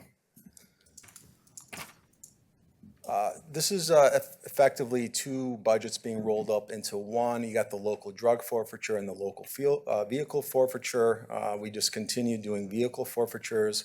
And as this note makes clear, likewise, we did a mid-year budget adjustment here.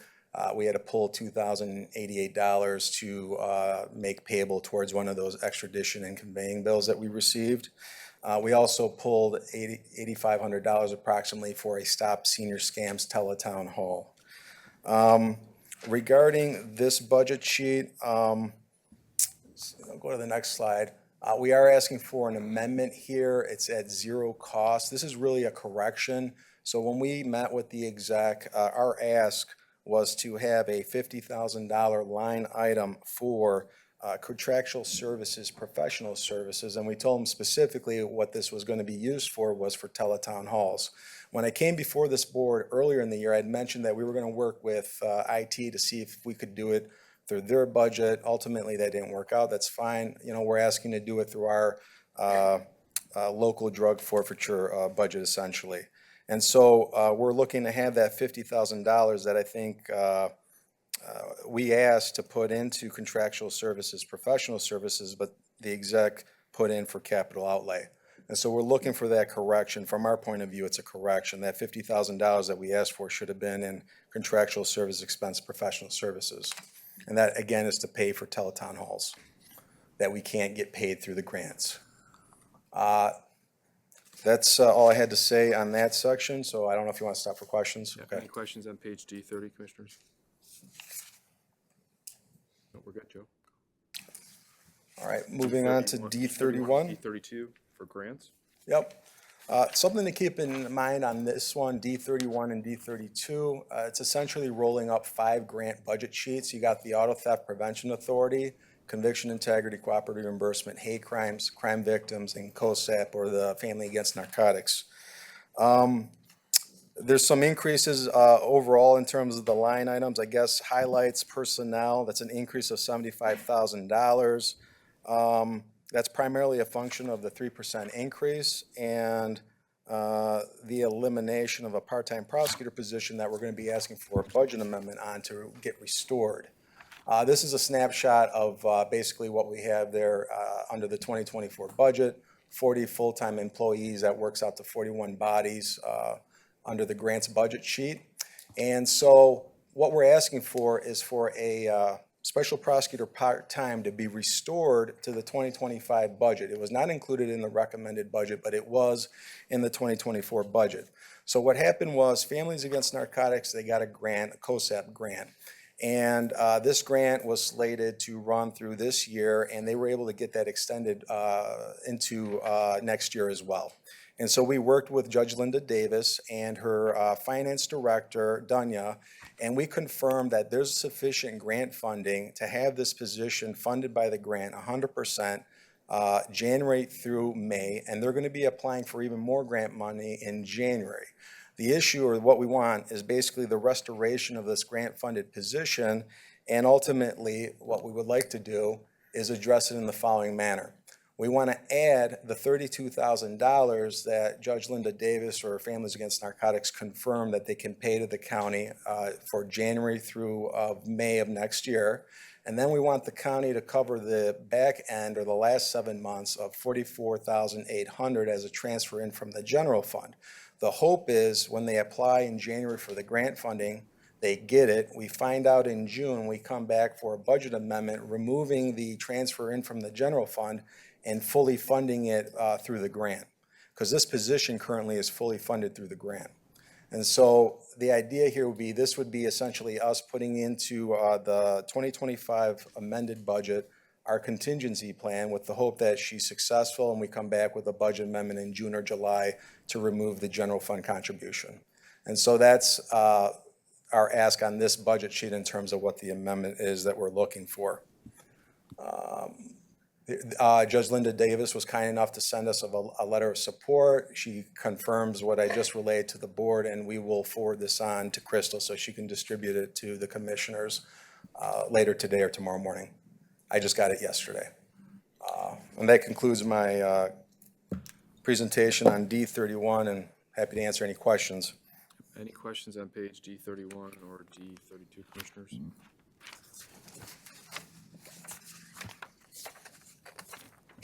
Seeing none, we'll move on to C27.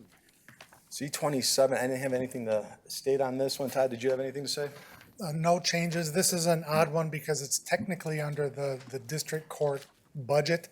And what this is for non-police witnesses that we compel to come to court by subpoenaing them, they get paid $12 per day or $6 per half day, plus mileage. It's not a lot, but every little bit helps. And so that's what this is for. We're not requesting any change to it. It's just what it is. And then the last part you've already addressed earlier was the capital projects. We already went through that.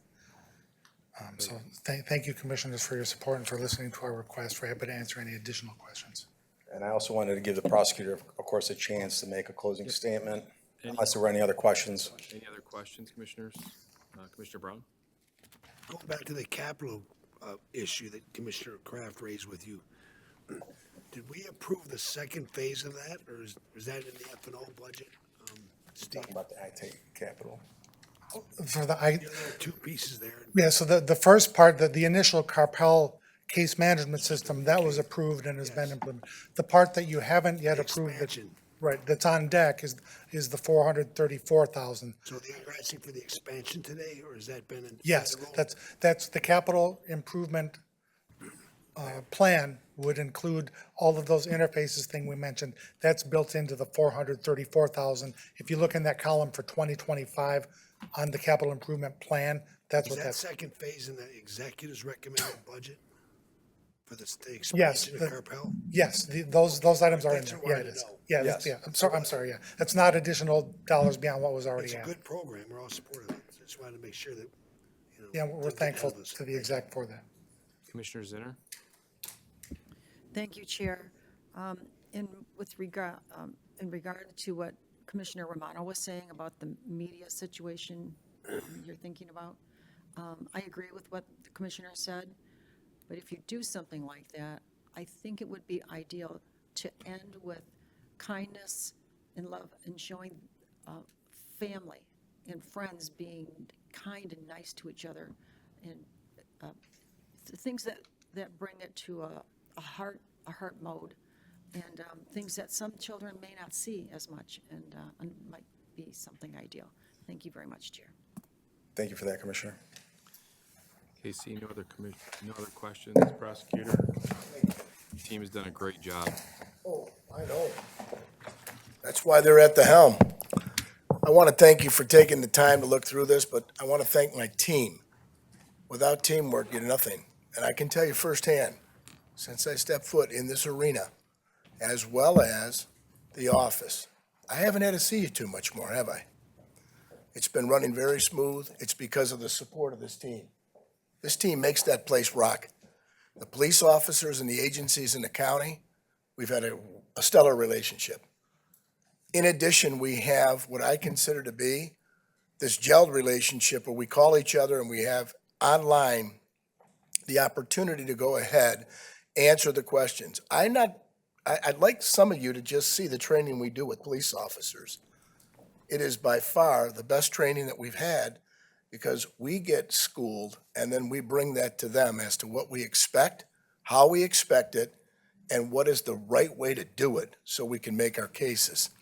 So we go to one of the centers in Sterling Heights. We do this routinely with the chiefs of police, at least at minimum 3 times a year, if not 4, and we do it with the detectives. And you should go out to all your agencies and ask, how's it been going with the prosecutor's office regarding that training and regarding bringing them the handouts and what to do and how to do it so that we make this all work together. But we couldn't have did a lot of things without the support of this board. And I mean it sincerely. If I didn't have those tools, you really can't build. So I'm glad that you're seeing some innovation. We should be really proud of the awards that were won, the grants that we received. We took the opportunity to go looking for this stuff because I knew it's there. It's just a matter of finding it and applying for it. So thanks for all you do. And we keep Gail where she is because she did an exoneration years ago. And as a result, I prayed that I could have this unit so that somebody like Gail, who's already had the skill as well as the know-how to put it together so we leave it in better hands when we're done. It helps us all validate the convictions that we do day in and day out. But it also goes ahead and gives at least a chance if there's new evidence that's been determined through DNA, and that's what that grant's all about. Or if there's some type of other information, chemistry, all this stuff is unfolding that would exonerate somebody because not one of us would want to sit in jail or prison if we didn't commit the crime. So thanks for all your help because we're going to leave it in better hands someday for all of us. Appreciate you. Thanks. Thank you, Prosecutor, and I just want to commend again your team and just the follow-up. I know when the board allocates funds, and we've allocated a lot of funds to your department, and the follow-up and I guess the return on investment has been huge, so thank you again. Moving on, we are moving on to community corrections. Barb, I know you've been patiently waiting. Thank you so much. Thank you. This is going to be budget pages D6 and D7, and then we'll get into the opioid settlement fund, which is D26. So if you want to talk about just the first set, and then we'll go to the second set.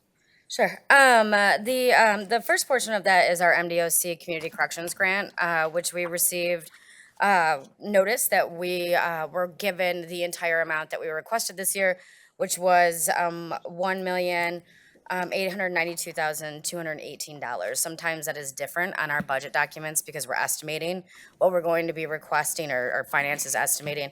But that is what we requested for FY25, and that is what we received. That is roughly $90,000 increase from what we received last year. That will address those staff cost increase as well as a $45,000 for the year for a contract with Salvation Army Harbor Light for their medical respite program, which I believe I've talked about a little bit here before, but we have a population within the jail that has increasing acuity of medical problems that we're dealing with on a regular basis. And oftentimes those individuals are appropriate for diversion, but we have no place to put them because of the level of need that they have. So we've partnered with Salvation Army to be able to place individuals there in their residential program, and then they provide case management, connect them to Medicaid, get them proper placement, get all their doctors and medications in order. So those, that's what that increase is for. For the other programs that we have for general fund, there were minimal increases, if any, for the substance use treatment and urinalysis was a $6,100 increase from 2024.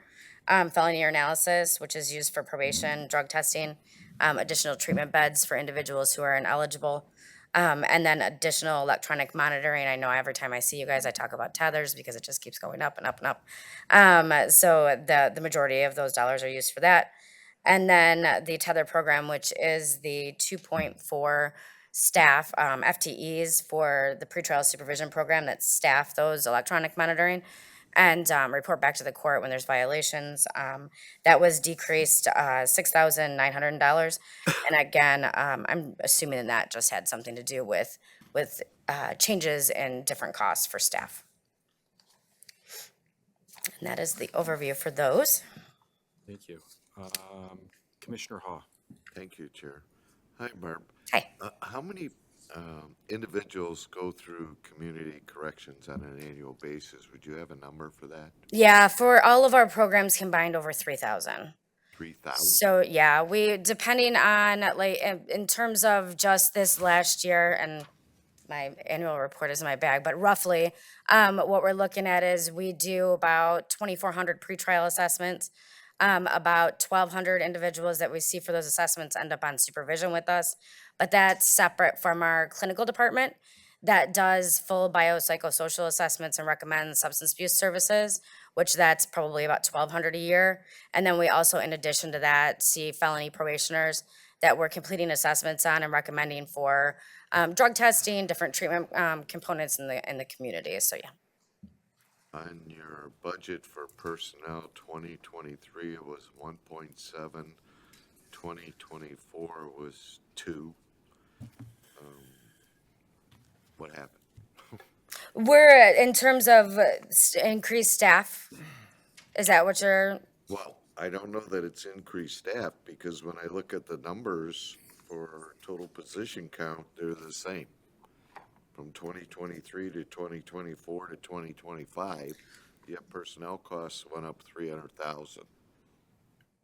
They don't correlate to me. Please don't tell me we don't have the same pages. Well, that's what I'm wondering. So which budget are you talking about? The community corrections grant? It's I'm on looking page, at page D6. D6. Okay. Still my question, Commissioner. Great question. Well, you still out of my. Joe thought it was a great question, so that's all that matters. So from here to here, I don't know if you had vacancies. We did have. So we're budgeting vacant positions if you had vacancies. Through the grant. I think this was a change within, see, but that wasn't the amount that we ever received under the grant. That was higher than the grant. Well, so we got actuals versus budgets, so we'll look into that and get back with you. Okay, because the personnel number remained the same. Yeah, Correct. the budget itself, we never received the 2 million that it's, we were about 1.8 that we actually received from the state of Michigan. So that we were never that high on any of those items. So yeah, I'll want to take a look at that because I'm not sure why it's indicated as that. Yeah. Okay, moving on. The felony year analysis program, I thought I heard you say that was a slight increase. From 2023, it was 6,800, 2024, it's 320,000. For this year, there was a slight increase of the 6,900, I believe, or 6,100. We're not connecting here. No. 2023 was 6,900, 2024 was 320,000. And this is for felony year analysis? Yes. Okay. And we can move to the tether program, which was 26,000, increasing to 250,000. And you indicated those were slight increases. Though I'm talking about this year's increase from 24 to 25, what the budget was. And the majority of those in terms, it was moving where we had personnel at, where we were no longer contracting for those staff, that we actually had county staff in those positions. Okay, Not yet. not yet. Well, all right, I'll leave it at that. Commissioner, you were looking at the substance abuse treatment line, and she said felony urine program. That was the next line. Substance abuse treatment is 6,800, Right. 320, 2024. Yeah, and she said, are you talking about the next line down, I thought? Well, yeah, both of them I was. Okay. Yeah. But thank you. Okay, thanks, Joe. Commissioner Kraft? Thank you, Mr. Chair. Hi, Barb. Hi. I want to commend you too on your supplemental worksheet. Thank you for completing it as well as you did. And some of the challenges and risks that you have are some that we have also at CMH. So it's nice having the central intake project kind of bring us together and we can work on that as a bigger problem because it is a bigger problem. So Yeah. thank you for that. My one question for you is on the capital plan and the technology piece. There's $125,000 dedicated to your department for automated phone calls. Do you know what that would be for? That's a project that we're looking to get off this year with our pretrial supervision program. So right now, the way that that works is that when somebody is enrolled in pretrial supervision with us, there are staff that are making those phone calls to have weekly telephone reporting check-ins with them. They're also providing for the court reminder calls. And there are systems out there, and that's a rough estimate because we really don't know what we're looking at until we get into it with IT. But there are systems out there that are much more efficient that do those things for us. So we can input that individual's information, and that will set up something that they'll get the phone call or a text, and then they can respond to it. Is that something that would alleviate some of your staff time Yes. for energy elsewhere, like over there? Yeah, yeah, absolutely. And mostly, again, the thing that we talk about all the time is the increase in electronic monitoring, which that really can't be done by any other way than people, receiving those reports and figuring out, is that an actual violation or not. Got it. Thank you, Barb. Thank you, Mr. Chair. Now Phil's asking Joe's question.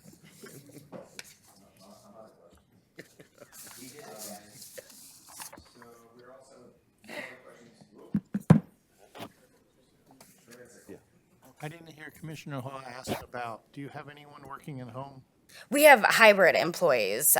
So we require, and just based on what you asked before, we require a certain amount of hours in the office. Right now, we're in a situation with some of the jail construction where we don't have enough physical space to fit all of the employees that we have. So it's worked out really well that we've been able to do that.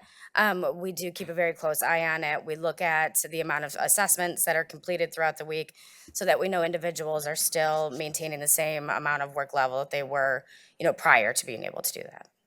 When the intake and assessment center is completed, will you have space for all your staff on site? Yes, we will. Are you considering bringing them back? If it works as well as what it has done, I wouldn't mandate 100% back. If it works for some people to have that and they request it and it's approved, we would look at continuing that. Right now, we're sort of, it's in a situation where we have to.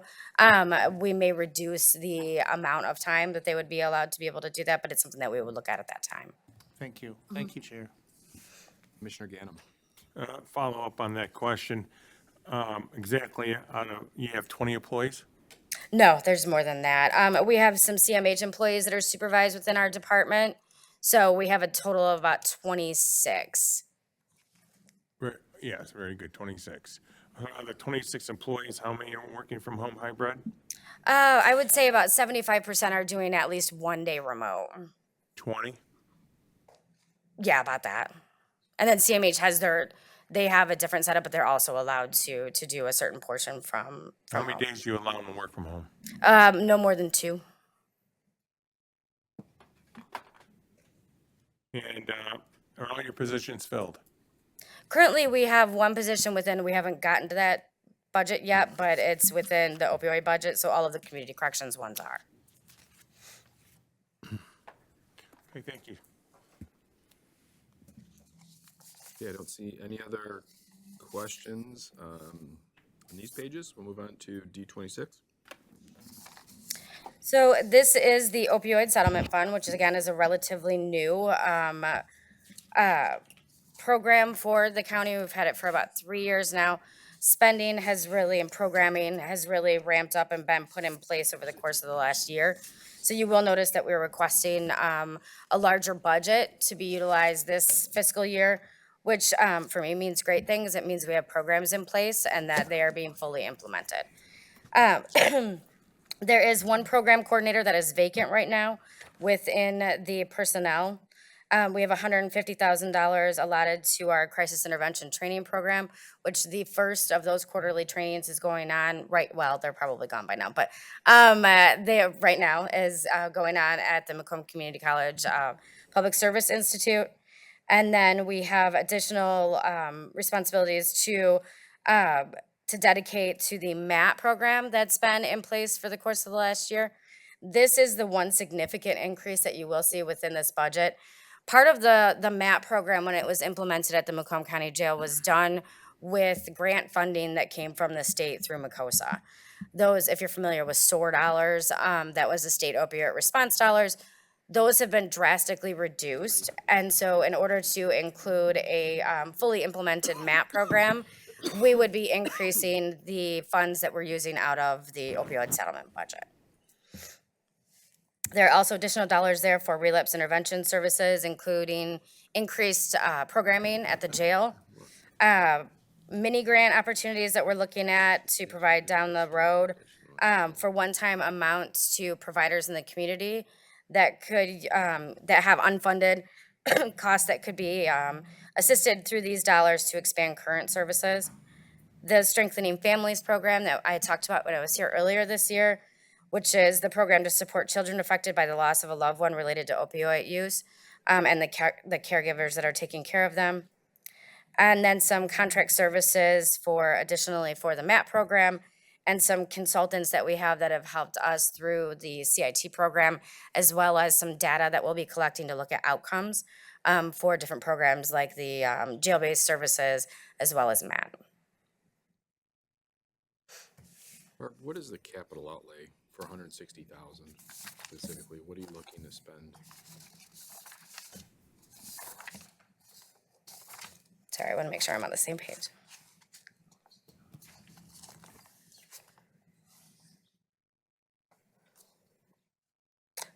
For the opioid budget?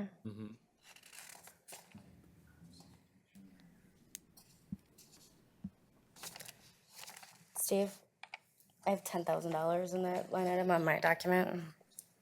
That was last year's amount, or this year's amount.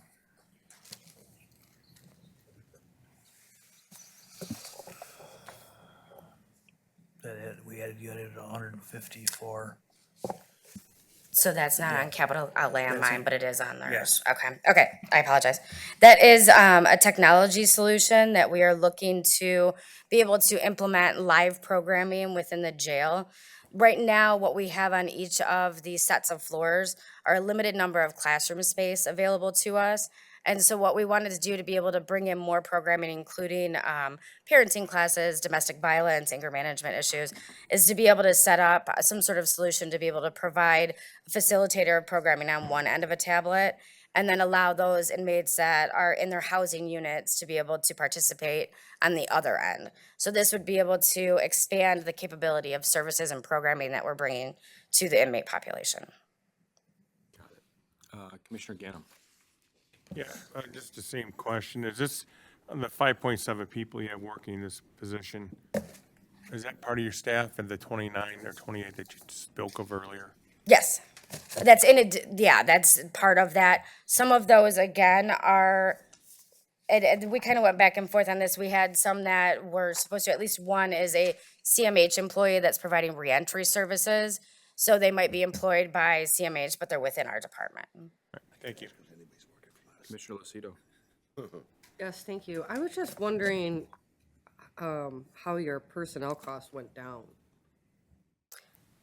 Within the opioid budget? Yeah, because last year it was 677,000, this year 606, and normally that's not something we see. We see Right. the opposite way. So I was just wondering why it decreased. So learning, basically, when we started implementing programming, we were looking at what we would need in terms of staffing, about, who would be providing some of the administrative costs. When it came down to it, we decided there was a position that we didn't need. Okay. And decided not to request to fill them. Thank you. Commissioner Brown. Thank you. The opioid settlement money is a big windfall for the county. This Board of Commissioners entered into a suit long ago that brought us results. At the same time, when we were in the midst of all that going on, FAN was formed, helping families reach out ahead of anybody, really, including the county. Now we got the opioid money, and they're not getting any of it. I'd like us to give them a stipend, the FAN. One of the They're things. doing the work, Sorry. and they're doing a lot of work, and they're supporting the mission. And I think that they're worthy of receiving a stipend of that money.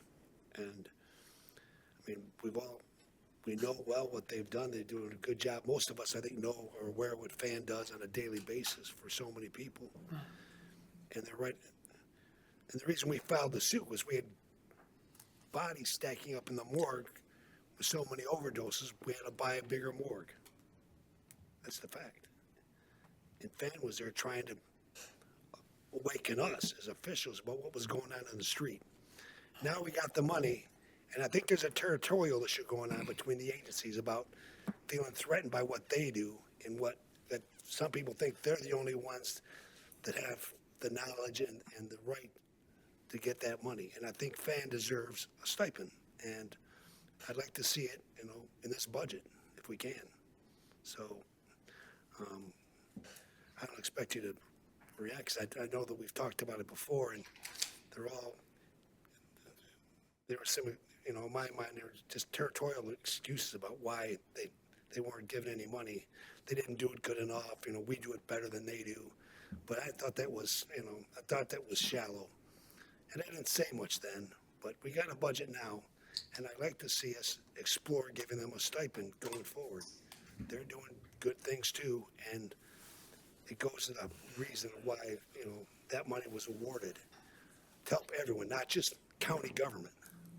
So, I'd like, and perhaps this isn't the time to talk about it now, but maybe we could have a meeting with you and Andy and the team to talk about, revisiting that subject. Can I comment? Absolutely. Okay, if I could please comment, I'm not aware of the territory conversations, so that may be separate from where. But I think It's over your pay grade, and this is no disrespect to you. Yeah, no, that's fine. I love things that are over my You pay do great grade. work, there's no doubt about it. But in terms of the budget, though, this is money, and, that's what we're talking about. So why don't you let Andy speak? I think Andy's. Well, if I can comment really quickly, I just want to make sure that we reiterate that when the planning efforts took place, for these dollars, there was across the state, across the country, there were some mistakes being made and how they were spending their funds. And one of the things that we really wanted to maintain was integrity to the services that are already there, and to fill the gaps that existed and finding out what those gaps were. And so a lot of areas sort of handed out money to a lot of different agencies that all ended up doing the same thing. And so we're trying to be very mindful of, not overloading what's already out there, but making sure that we're addressing that by doing community assessments of what the needs are and filling those gaps where they are. So I don't know if you want to add to that, but. You know what? And you do a great job of that. Thank you. But I don't know how they're left out. Yeah, absolutely, Commissioner, and thank you for that comment. I don't think anybody questions the fact that FAN does very nice work in Macomb County, has brought a lot of focus onto that issue. But as Barb says, and it's such an emotionally charged issue, right? I don't think there's a person around here that hasn't been touched by the opioid epidemic. You see people walking around in the streets, and you know that they have been impacted by the opioid epidemic. So not only is it significant money to the county, which is fantastic, I don't want to say it's fantastic. It's an unbelievable shame that the county had to get that money from the opioid dealers and manufacturers as they were. We have been having a lot of conversation, Barb and I and the team, on do we want to push the money out fast and possibly waste it, or push the money out slow and make sure that we're filling those gaps, as Barb just said. One of the areas that we have solicited feedback from anybody who wanted to bid is the contract that we currently have with CARE of Southeast Michigan. Barb put together an RFP for that and put it out there for anybody to bid on, and I believe CARE was the only entity who came back with a bid. So while we certainly appreciate the comments and we certainly will consider anything that this board brings up, I would also ask that you visit with FAN on why aren't you bidding on those things? Because they might decide that that's not their bailiwick. And maybe that particular gap that we're trying to fill is something that they don't want to stretch on, because maybe it's not what they do best. And they want to focus on what they do best. So there are monies out there that are competitively bid.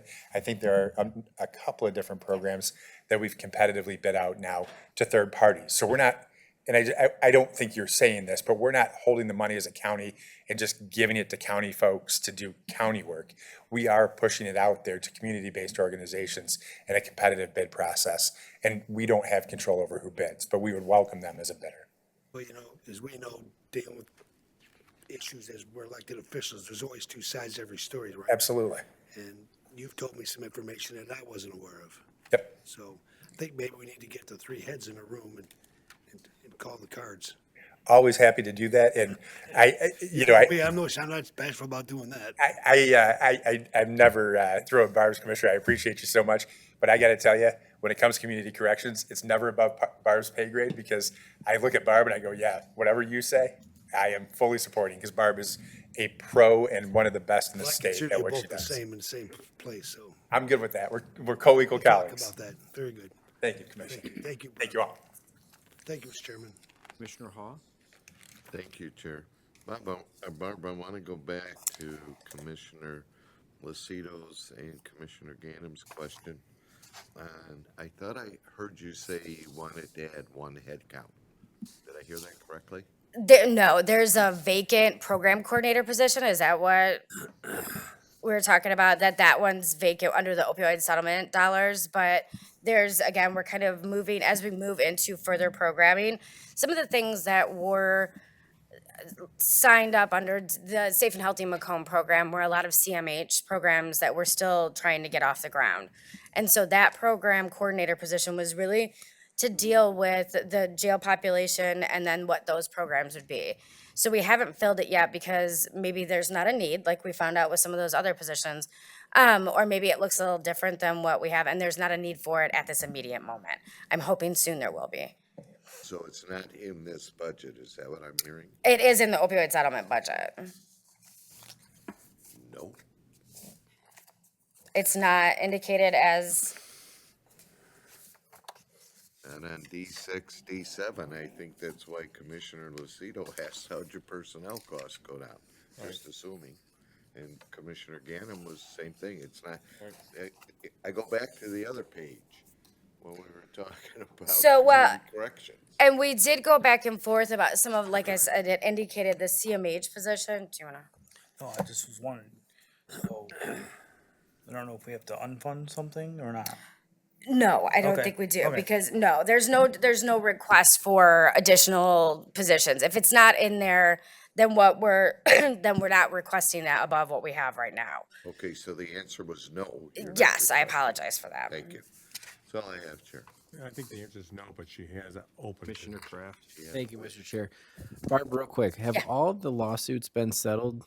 No, So there's still the potential for some funds to come into the county, potentially? there is. Okay. Do you There know is. how many lawsuits are still pending? We have no idea, and part of Okay. the difficulty with that is that some of these may have started and we haven't signed on to yet, or it's not in that process yet. Some of them started and then those companies went bankrupt, and so that really changed, the way things came in. So we really don't know. We get information as it comes down to Corporation Counsel and to myself, and then we're made aware of what those things are. Okay, but it's interesting to note there's still some outstanding. I was looking at it from a dollars perspective as to, okay, do we finally know what it's going to be year to year, or if there's still some pending? So we still have the potential to acquire some more funds through that. So that's good to know. There is, and some of them are, there's, one particular settlement might be 5 years and you're getting annual disbursements every year. One might be one lump sum. So they're all coming in very differently from each other as Right, well. which is a pain for budgeting, right, Steve? Yes. And for programming purposes, right? Yeah. Thank you, Barb. You're doing a great job. Thank you, Mr. Chair. Commissioner Van Sickle? Thank you. Okay, I'm still confused a little bit on the personnel cost. When Commissioner Lucido asked her question, I believe you said the personnel costs went down because you eliminated a position. That was originally in the budget, yes. Okay. Was that position in the head count? For last year, it should have been. Because the head count last year and this year is the same. So if it was in the head count last year and you eliminate it, wouldn't the head count go down? Some of the changes I think that might That's have where been. I'm confused. Yeah, and I think that's where a lot of this confusion is coming in, is because some of the changes and what we did with the opioid settlement budget didn't happen until like halfway through the year when we were looking at some of those, setting up that budget. So they were set in, but they look different than what they did when we had the budget go through. And hopefully we're at a place where it's good now. But again, there's no additional requests for those positions being made for this year. Okay, so I'm still confused on how you eliminated a person, but the head count stayed the same. Because it was never filled. We never even. I'll say this. Yeah. I'll reconcile it with Barb and get back with the board. Thank you. Thank you, Chair. Okay, any other questions for Barb? I think we're good. Thank you, Barb. Thank you. Okay, Commissioners, that's everything on today's agenda relative to the budget. So we have a motion on the floor. Please vote.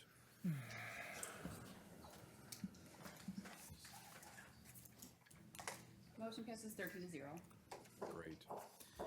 Okay, just really quick before we move on, just briefly, just to follow up with Commissioner Kraft said earlier today, the supplemental worksheets, just so you all know this, these worksheets are given to the department heads ahead of time so they can fill them out, make obviously their best business case to this board. So if they're asking for something, and you're looking at that worksheet, whatever that worksheet says, and some may not even fill it out or not do anything with it, and they're coming to this board asking for additional funds.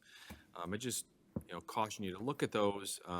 They should be making their best business case to us to get that increase in their budget. And that usually tells a story.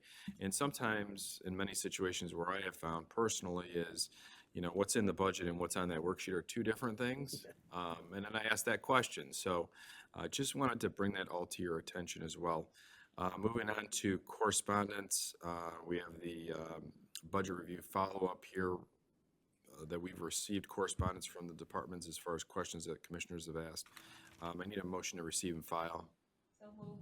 Support. Made by Wallace, supported by Van Sickle. Kyle, can you just briefly touch on this really quick? Yeah, and as we go through this process, a lot of questions get answered, and a lot of the answers are going to be, we'll follow up with you. So that's my job, is to follow up with the departments. I think right now we have probably a dozen, almost 15 maybe outstanding questions. These, so far, I've gotten 3 answers, one coming from the clerk's office on the CPL. It was $18,000 in the capital improvement plan regarding the CPL counter. And Brian did clarify, and it's in the email, that they're currently working on it with their this year's budget from their department, so that cost is no longer needed. We have an email from Chief Deputy Delden regarding the Office of the County Executive CRM management software, which was in the capital improvement plan for $88,000. Deputy Delden clarified they no longer need that, and it can be removed. And then we have an answer for the grant positions, the grant-funded FTE count per department, which has been brought up a couple of times, but just getting on receive and file, so it's public information and you all have it. Thank you, Kyle. Commissioner Zinner? There have been some rather major questions this week that we've seen here, and is full board tomorrow? Full board. So if those questions haven't been answered, I'm not sure what to do. The budget's on. We're not voting on the budget tomorrow, so we still have budget proceedings. So we'll certainly, Kyle will reach out, make sure all those questions are, answered in one format, and we'll provide them to you collectively. So if you asked a question, Commissioner, we're sharing that with everyone on the board. So everyone's seeing everything. We're being as transparent as we possibly can. Thank you. And if you would like these printed out, I'm sure staff can print those out for you as well. If you just want to keep it digitally, it's your decision. All right, motion to receive and file, please vote.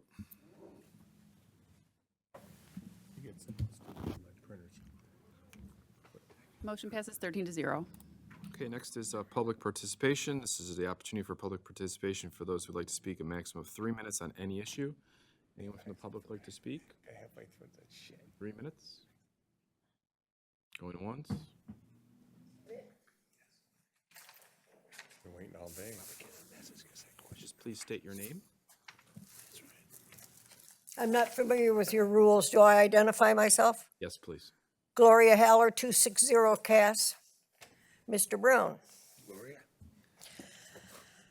I'm glad to see they chickened out and didn't show. My family's been in this area since 1845. They started at 127 Front, and I myself, my branch of the family's been at 260 Cass since 1904, and I was born there in 1980. I'm very familiar with the area, and the city has gone downhill, and they're at a point right now where they're trying to blame the sheriff's department for what's wrong in the city. And the reason I came here today is it had come through to me that a member of the city administration was gonna come here and try to put a dent or a ding or an end to the sheriff's budget because they weren't doing their job, because the homeless down in wherever are done in the Holy Land down there, the DDA, and they're urinating on the buildings and it's all the sheriff's fault. Well, no, not really. It's the city's fault. If they part with some of their money instead of their little, as I call it, municipal masturbation that they get into all the time in the DDA, we might have money to have enough deputies. Now, I myself was assaulted June 9th and June 24th on Cass, trying to get from my house to the car or the car to the house with my groceries. And I made them aware of it and I gave them the police reports. Well, crickets. But boy, you let one of their Holy Land buildings be bothered and oh, they're all over the sheriff. So I'll tell you, do me a favor. You ever hear from anybody in the city wanting you to chastise or somehow damage the sheriff's department, money or otherwise, give me a call, 586-569-1698. I'll take care of it because I know where the bones are buried. I can tell you a whole lot about a lot of those people in the city. They want to mess with me, I'll mess right back. I didn't get to be 84 by being stupid. Thank you. Oh yeah, this is my purse. You don't dare walk down Cass Avenue with a purse. That's a shame. Anyone from the public? Going once, twice. We'll close public participation. Commissioner comments? Anyone? Need a motion to adjourn? Motion to adjourn. Oh, sleeping over there. Made by Wallace, supported by Romano. Please vote.